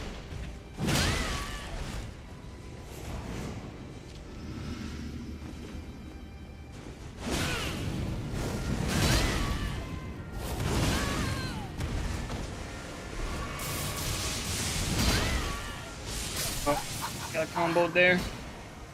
Terrible map though. I've never played these maps. It's like one of the worst map to fight people in. Cannot really see anything.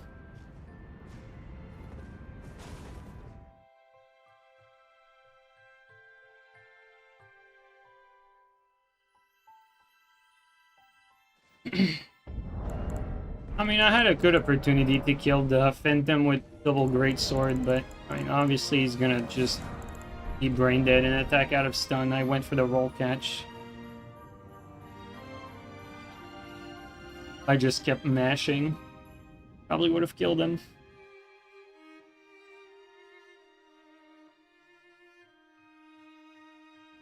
It had good multiplayer. Would you rather stream Armored Core over Souls? Oh yeah, absolutely.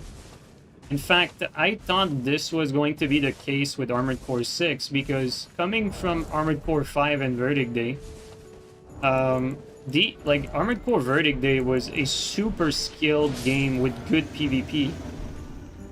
And Armored Core 6 was the complete opposite of that. It's like the people that were in charge of Armored Core 5 did not have a say in AC6.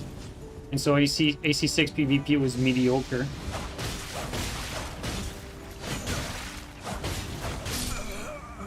Which is very unfortunate. But if it had good PvP, we would be playing that right now for sure. And it wouldn't be dead like it is right now. Like, you know, Armored Core just fucking... The PvP for Armored Core, like, completely died. Like, it was just way too shit. No legs to stand on. Very unfortunate. It's very unfortunate because AC6 was the perfect Armored Core game to kickstart, like, a decent, like, PvP crowd.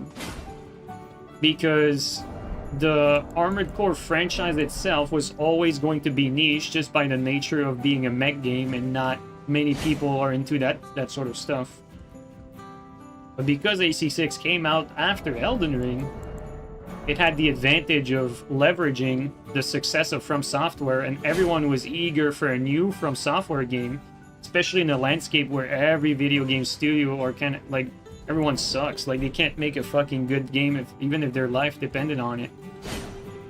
So, like, with every studio, like, sucking huge fucking dick, you have, like, FromSoft, who's basically doing, like, alright, good games, but, you know, nothing spectacular, but people praise them so fucking bad because in comparison to everything else that's out there, like, FromSoft games are, like, fucking amazing if you compared them to all the garbage that's out there. But, you know, if you compare it to, like, you know, a time where other studios were making good games, like, you know, years ago, like, good games, like, were way more common. And so, like, FromSoft didn't necessarily, like, stand out as much. But, I mean, today they really do. But anyway, I digress. The point is, FromSoft was basically handed over an opportunity to make Armored Core popular because of Elden Ring. And so, Armored Core 6 was set for success no matter how it turned out. It was going to be popular, or it was going to sell well, as long as they, you know, they made a decent game. And as long as they basically made that game after Elden Ring. But yeah, the unfortunate part about that is that it could have kickstarted a PvP scene for this game because it was a good opportunity to do so because you had all the new players eager to try a new FromSoftware type of game. And so, perfect opportunity for people to try out the PvP for Armored Core. Unfortunately, though, PvP for AC6 was completely ass. Like, so ass, in fact, that, you know, we talk about issues with Elden Ring. Issues with Elden Ring are fixable. Like, you have, like, issues with balance, issues here and there. Like, we can pinpoint exactly, like, what needs to be balanced in order to fix, like, problems with Elden Ring. Whereas, on the other hand, with Armored Core, like, the problem is fundamental. they fucked up the base mechanic of the game. Where's that guy? There he is.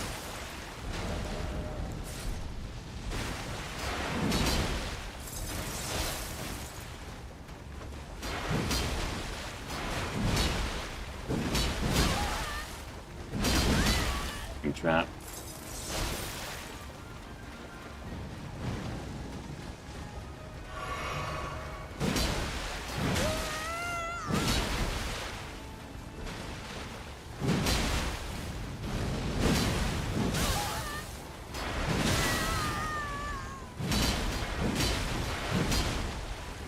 I didn't mean to get a BS there.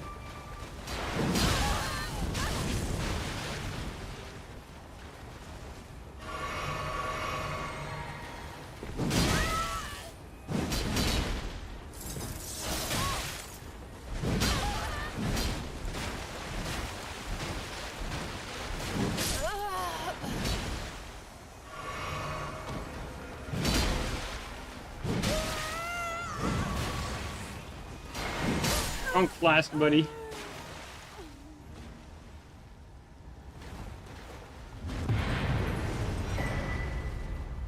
Like, the issue with Armored Core 6 was that they made the lock-on, like, be able to, like, hard lock you into your enemy, and so movement became completely irrelevant.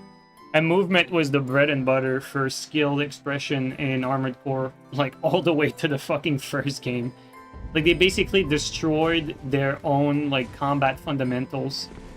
And the reason why they did that is that it was a new blood was in charge of the fucking making of the, like, it was a new blood that was, like, the director for AC6. It was the guy that made Sekiro, and he basically tried to fucking make Sekiro mechanics into Armored Core. And the motherfucker did not understand fundamental Armored Core mechanics. He tried to make, like, Armored Core this fucking action game, where at the core, Armored Core has always been a shooter first. So it's very unfortunate. Just someone someone internally given the reign who did not understand the franchise basically is responsible for the shortcoming of the PvP.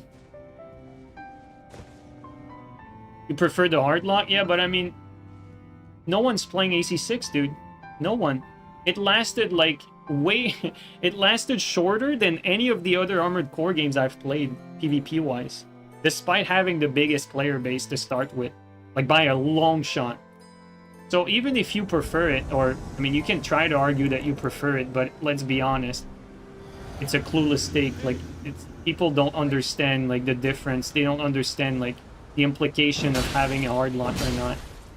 Like, it's completely ridiculous to say that you like hard lock more, because it's a horrible mechanic, like, objectively speaking. It's a stupid mechanic that kills, like, fundamentals of the game.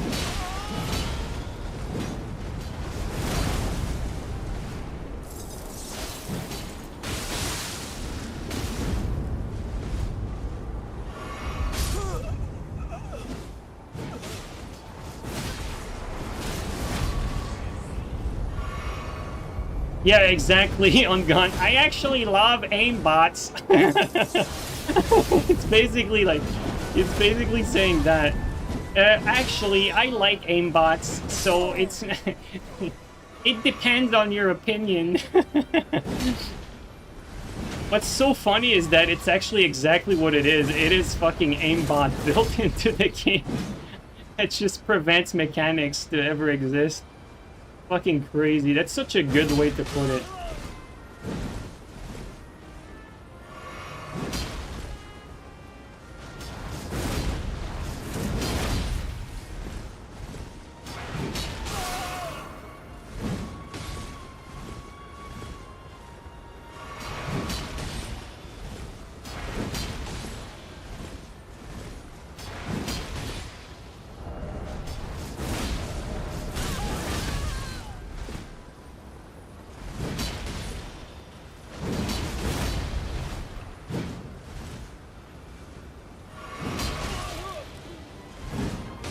Jesus Christ, can we kill this laggard?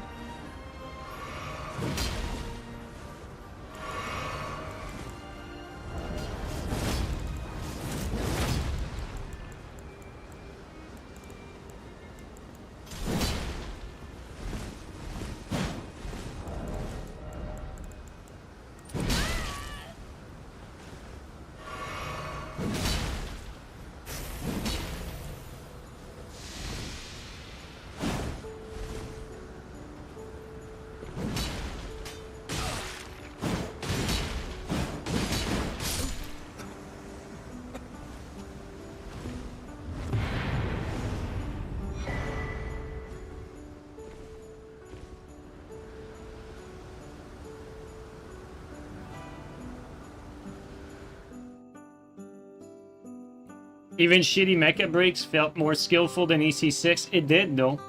It actually did. Thing is, like, Armored Core 6 Hardlock, I guarantee you it was an internal debate, because I guarantee you that there was some people at FromSoft that understood that this was going to break the game, and they probably had some pushback. Like, I don't believe that this was a like a universally like acclaimed decision amongst the studio. I don't think so. Because it's too obvious for anyone who understands how these games work. And even though I don't have a lot of faith in FromSoft understanding how Souls PvP work, I do believe they understand how the PvP works for their Armored Core franchise. Because they've shown in the past that they do have an understanding of AC PvP. Like, all the way back to the old PlayStation 2 games, like, these were still, like, very skillful. And, I mean, their latest entry before Armored Core 6 was probably one of the most skillful game I've ever played. Like, Verdict Day was such a skillful game. Very well executed PvP. And so, you know, to me, it's clear that there was some people at FromSoft that had an understanding of mechanics and fundamentals as far as Armored Core is concerned. Now, obviously, these people did not get the last word on the decisions. And we know for a fact that it's the guy that made Sekiro that was the big shot for AC6. And long and behold, I mean, it does kind of play a little bit like Sekiro, even though it doesn't fit the genre whatsoever. But the thing is, most people have no point of reference because they've never played an Armored Core game. Like, AC6 is their first one. So they're like, yeah, it was pretty good. Because again, going back to the initial point, everyone's standard is so fucking low because every game out there sucks. So for the same reason, they don't think AC6 is necessarily problematic because they compare it to all the other shit mecha games out there.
Elden Ring.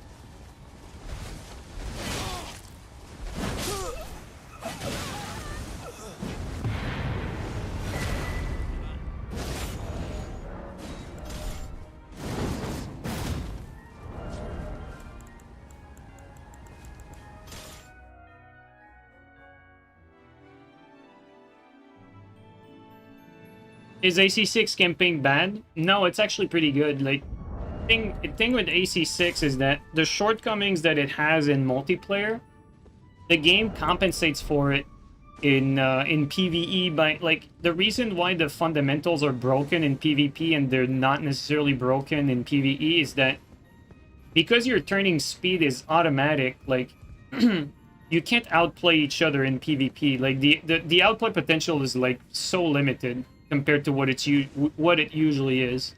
Like, movement doesn't matter nearly as much as it did before.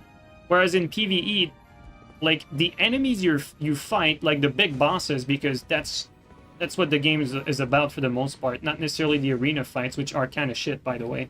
Like, when you're fighting other AC mechs, like AI mech, they're not good fights. But when you're fighting bosses, the bosses have limited tracking, have limited turning speed. Like, the bosses are made so that you should be able to outmaneuver them. So the fights work because you have the opportunity to outplay the boss, outplay the maneuvers that the bosses are doing.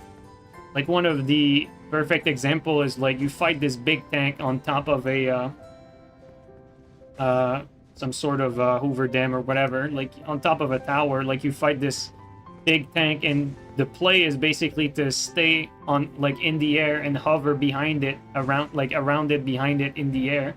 And so you have to maneuver to stay in that position as much as possible. And that makes for some compelling fights, and a lot of boss fights have different, you know, ways to approach them, but for the most part, a lot of the bosses are made so that you can outmaneuver them. And that's good. That's how it should be. Like the campaign is very good. Like a lot of the missions are varied, you know, the enemies are varied.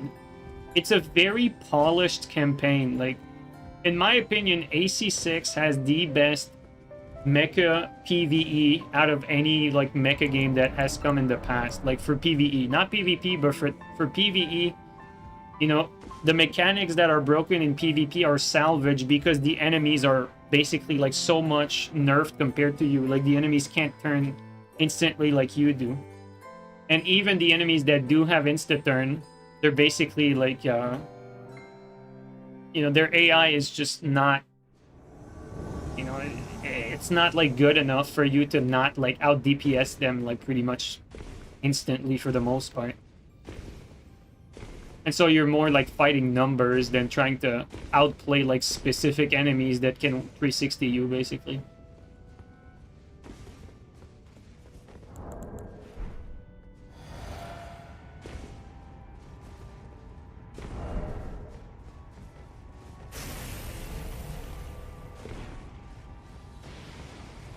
He dodged it.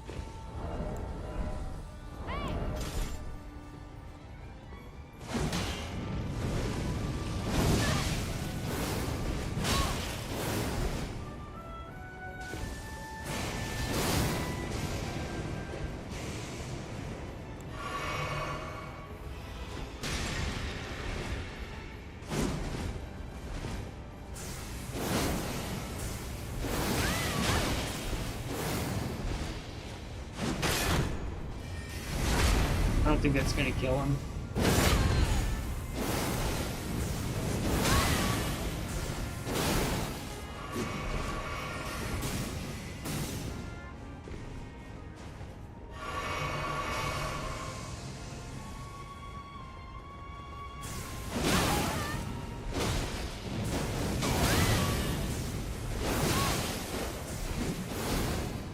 Can't really ever attack back with the stupid spam. I think we need to focus on the spammer.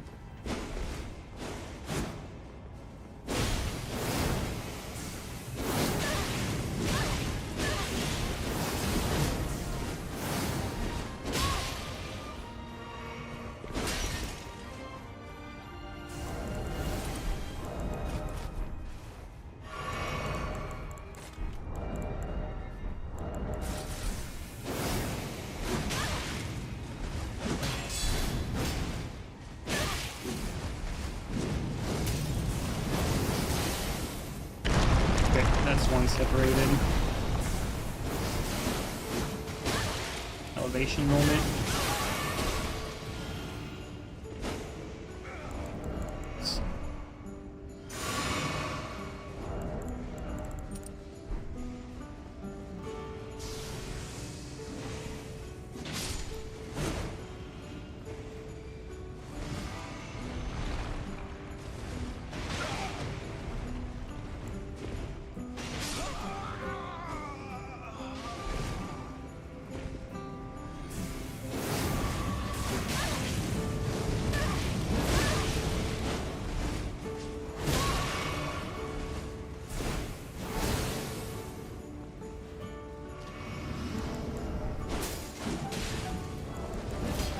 Latent.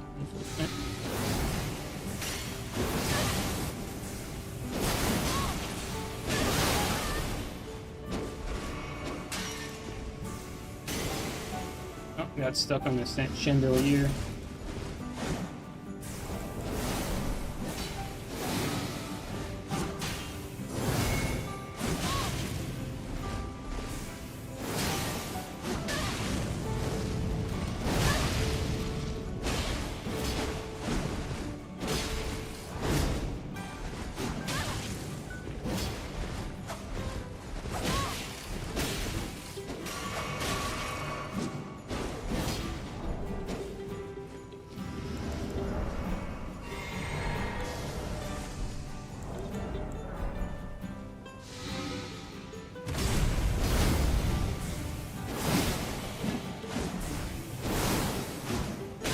same game.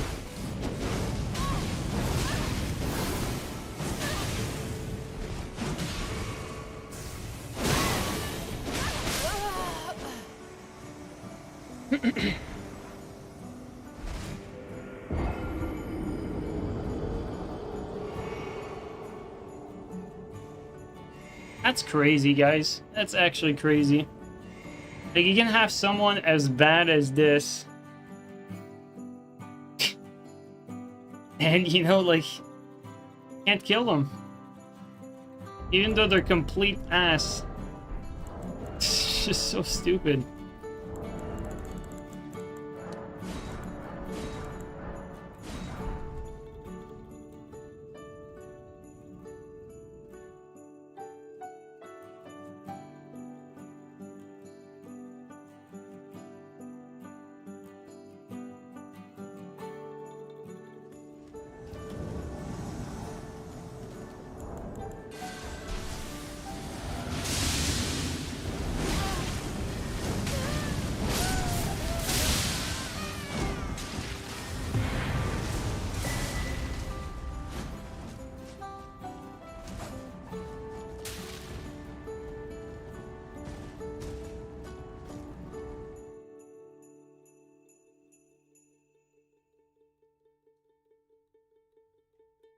And then obviously if you get clipped once, you get stun locked to get comboed to death. Like what happened last time. Crazy, dude. Really no care that was put into the PvP, man. No care.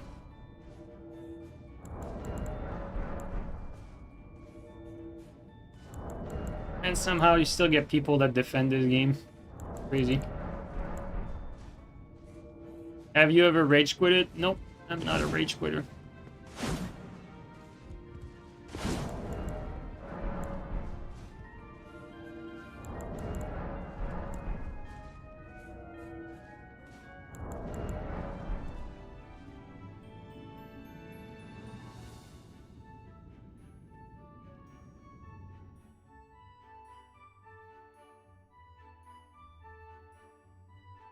I don't think I've ever rage quitted at anything I've ever done, honestly. Not that I can remember. Probably Mongoose? Yep. We're about to see some marriage.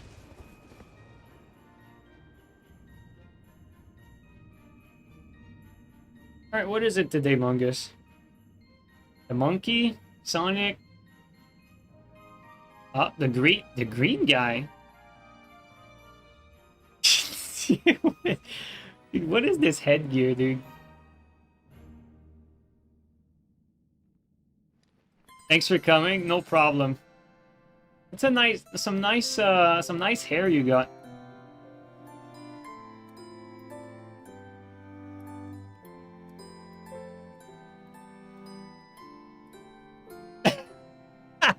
Dude, what is that headpiece? Oh, man.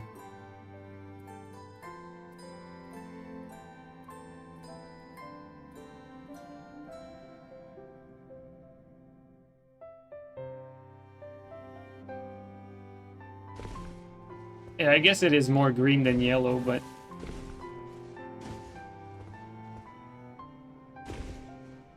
have to keep in mind that colors vary a lot depending on monitors, so you might see it a different color than I do.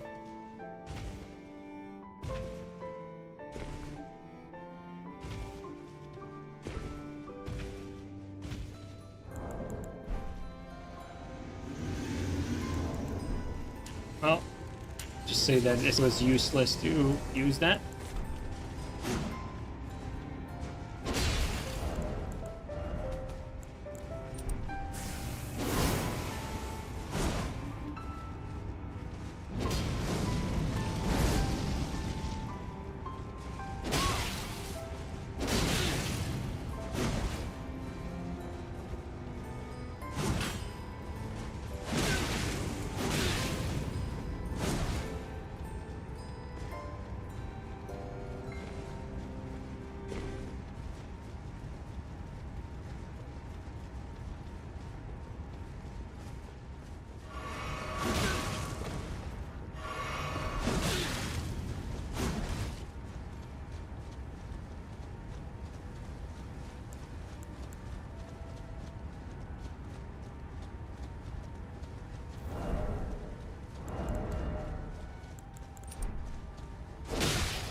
Let's try, since he's running away a lot.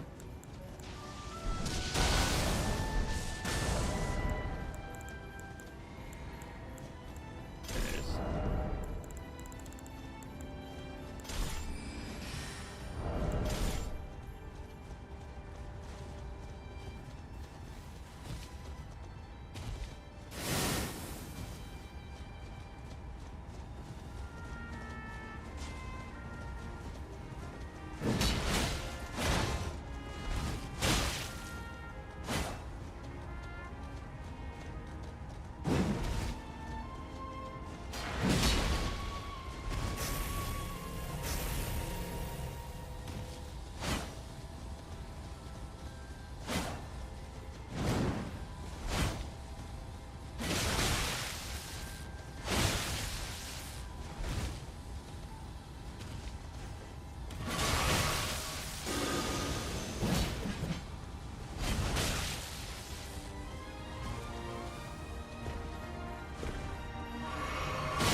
I was actually supposed to an attack, not a roll.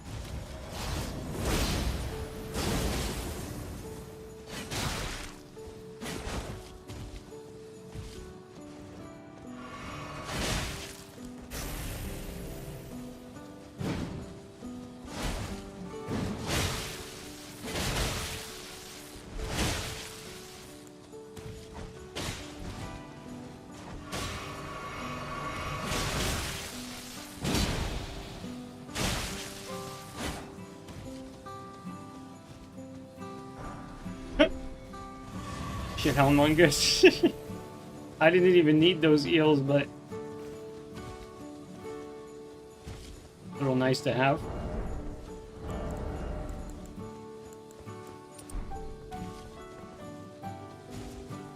You know what? Let's do that.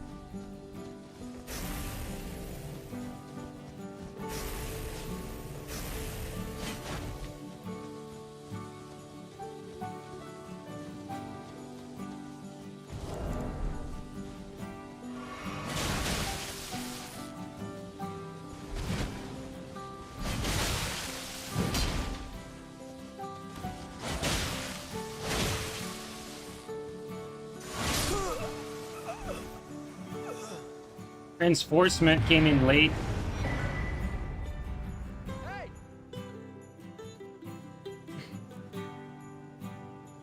Used to watch my stream every time you ate lunch, but you haven't had the time recently. Thank you for the hours of dumb host to laugh at. Thanks, man. I appreciate the support. Not sure how long this whole like Elden Ring thing is going to last, because honestly, I'm starting to become like pretty drained of this game. I'm starting to look at like other options I got for content. I'm really considering making a Skyrim or Elder Scrolls focused channel.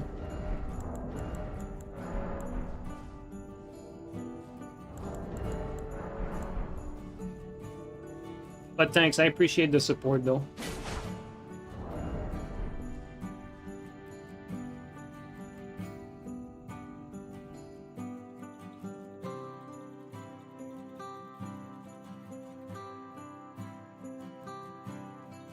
How is it going to be named? See, that's a good question. I don't know either.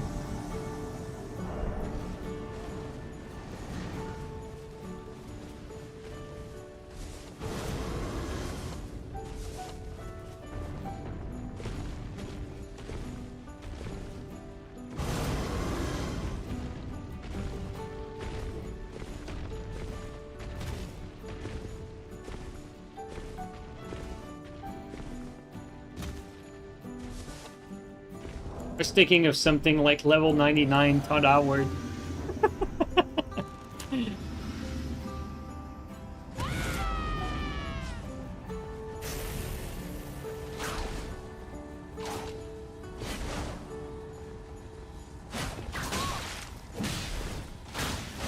Okay, yeah, tracking there.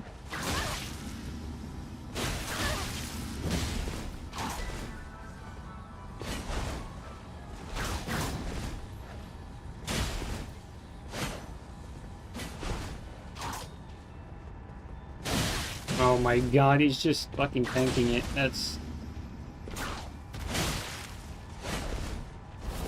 Okay.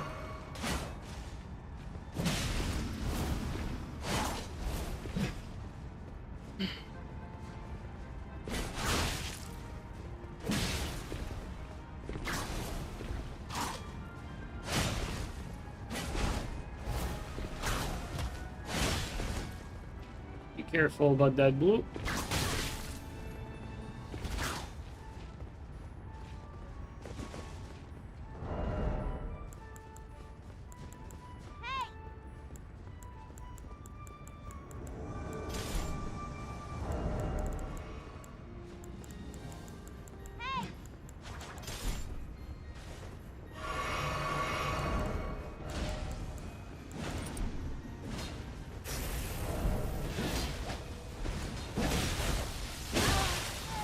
Okay, this guy has the worst net we've seen all day. That's saying something.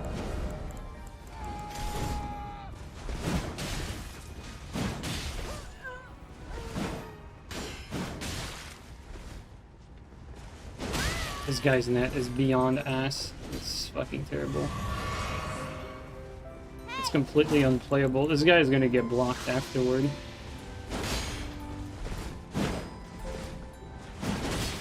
Jesus Christ. That's lucky.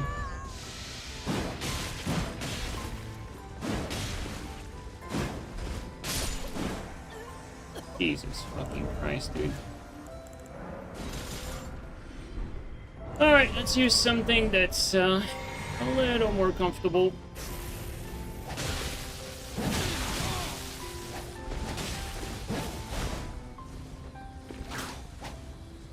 Good jump.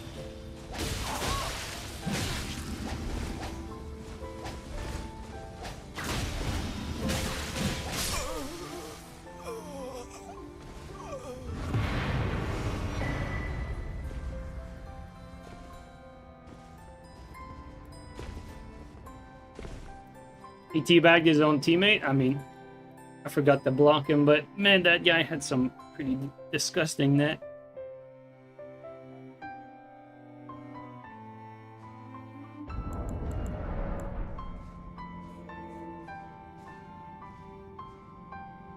What you've done with Elden Ring is already more than enough, in your opinion. Can't be bothered to even play yourself. You understand wanting to move on? Yeah. Yeah, I mean, you know, like, one thing is, I've always kind of... You know, the reason why I'm doing this is that usually it's because I like the games I play, and Elden Ring's an exception to that. I don't actually like Elden Ring. I think Elden Ring is not fun to play. I'm really just doing it to keep the content alive in case I need... the channel alive, sorry. In case I... You know, in case I need the channel for another game eventually, you know what I mean? Like, let's say FromSoftware grows a brain and comes out with... let's say Dark Souls 4 comes out. Dark Souls 4 or like Bloodborne 2 and it's great. I'll be glad to have stuck with Elden Ring and have let the storm pass, instead of like moving on and then having to start from scratch. But on the other hand, I'd rather be like, let's say right now, I'd rather be doing Skyrim content than Elden Ring content. I wouldn't necessarily know like what to do for like regular content, but that's why I'm thinking of maybe starting a new channel where I'm just still gonna keep this one like with the same slop as usual, but maybe for the other one I can make like more thoughtful and sparse like Skyrim vids, and have that channel be ready and have a ground base for the next Elder Scrolls game maybe.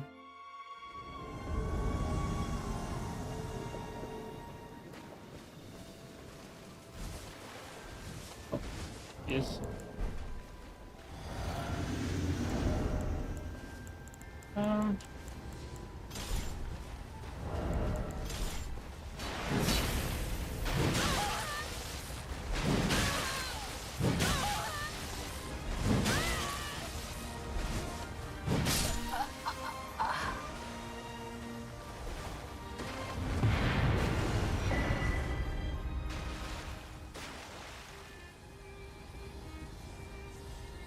want to see people approach new games and try to apply mechanics in different ways.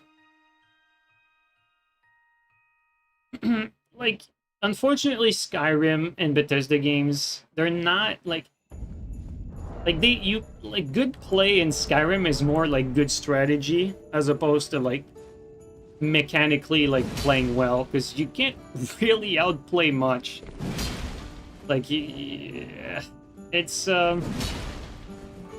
you know, like beyond the 360 no scope, like optimal play in Skyrim usually involves like just bashing R1, bashing R1, bashing R1, bashing R1, right? That's the optimal play to beat stuff, and like getting enemies like once at a time, but it's not really a game for skill expression. It's more a game for like being creative with your strategies and ways to approach things and challenges. That's how I see it. Obviously, though, you know, people play Skyrim for other reasons than that, but for me, at least. So. There's some cancer here.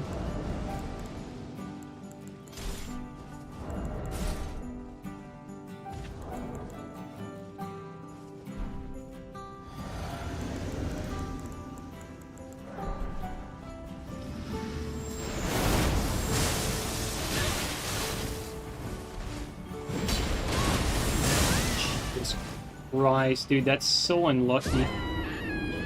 That is just unlucky.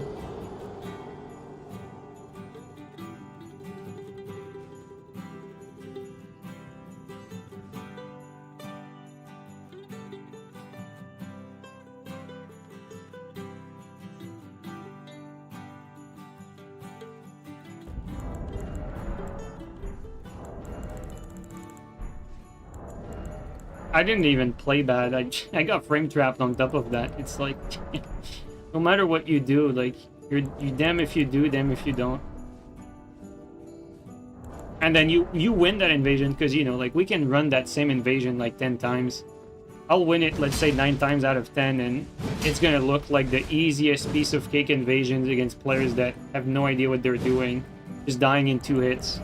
And it's gonna feel, like, super unsatisfying.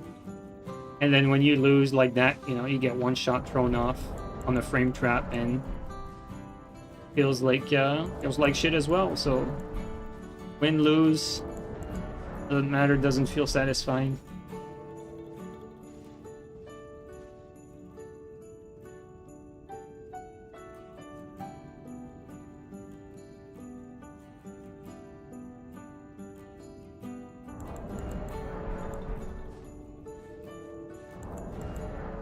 Probably gonna do a last one here. I wanted to compensate for the little vacation I took from the holidays and stream for a little longer, but I think 3 hours is my limit, guys. I much prefer the usual 2 hours now. I know, like, usually it was always 3 hour streams. I kind of took it down to 2 hours, because seriously, Elden Ring is really unfun to play, and it's not that skillful. Like, these invasion, it's like you win these, doesn't feel great. You lose these, feels bad.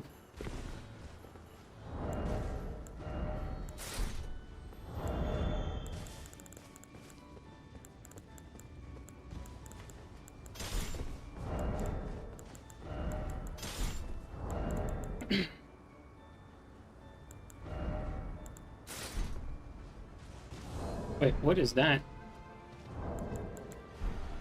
The guy in there. Why he's lagging? Great.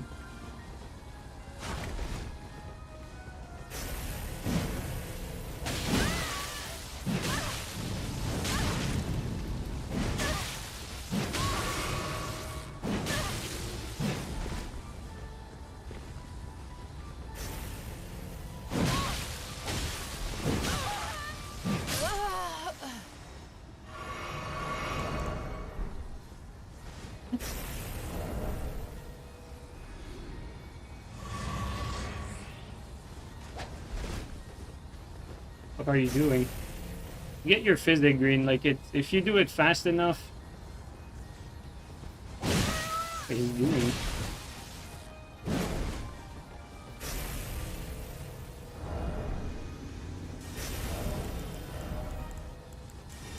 Like, I killed the other guy fast enough to where the... we would have had time for a decent, decent fight, even with the physics difference.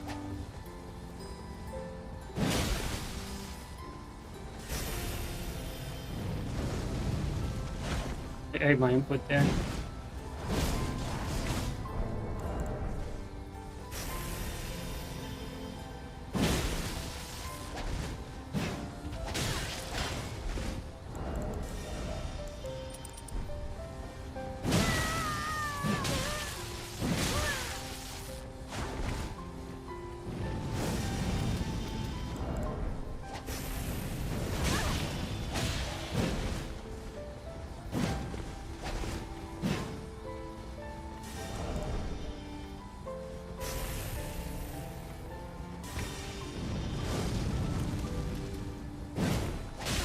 Interesting.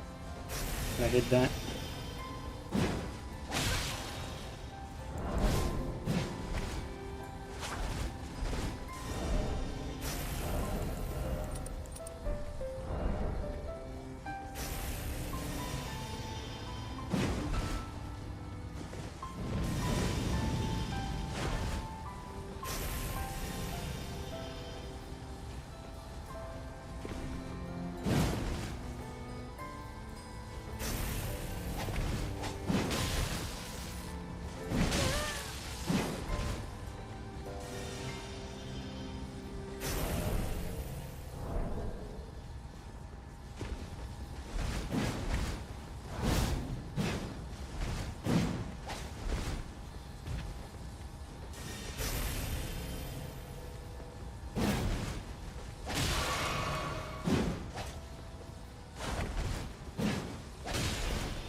That was very close.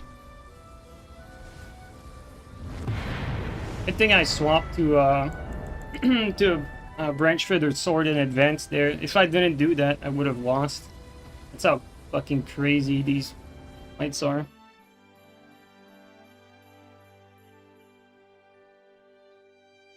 Yeah, if I didn't have a blue feather in advance there, I was dead. Crazy how little fucking smallest detail like make the difference between winning or losing. He spaced that jump R1 well. I don't know if he spaced that well. More like my fault for not unlocking that, because I was locked on when I did that. If I unlocked it, he was getting hit there. So I was a little bit overconfident, and I misjudged it more than he judged it properly, I'd say. If I unlocked, I was hitting him. Alright guys, well, that was the last one, as I said earlier. Thanks everyone for coming by still. You know, still made it 3 hours in there. Going for a couple more 1v1s. You know, if I liked the game, I probably would, but I don't like the game, so I don't care. Like you have to understand, like, people care about fighting me because, you know, for whatever reason, because of Dark Souls 3, I'm still very good at this game. All things considered, but like, people probably enjoy like fighting me, but I don't enjoy fighting them. Like, I don't care about this game. Like, I'm doing this for you guys, like doing duels, doing invasions. Like, I'm not having fun doing that. It's always painful to stream this game. I don't like it. That's why I'm always talking about Skyrim when we stream, because that's what I'm enjoying right now. So, like, you know, asking me for more 1v1s, it's like, bro, like, I don't give a shit. I don't give a shit about this game. Like, you guys can play me, I don't care, but I don't care about playing any of you guys. Alright, anyway, Happy New Year, everyone. See you next time.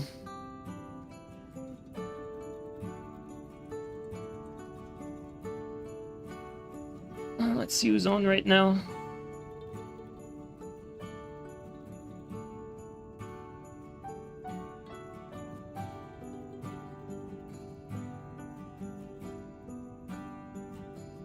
Oh, you know who we're raiding?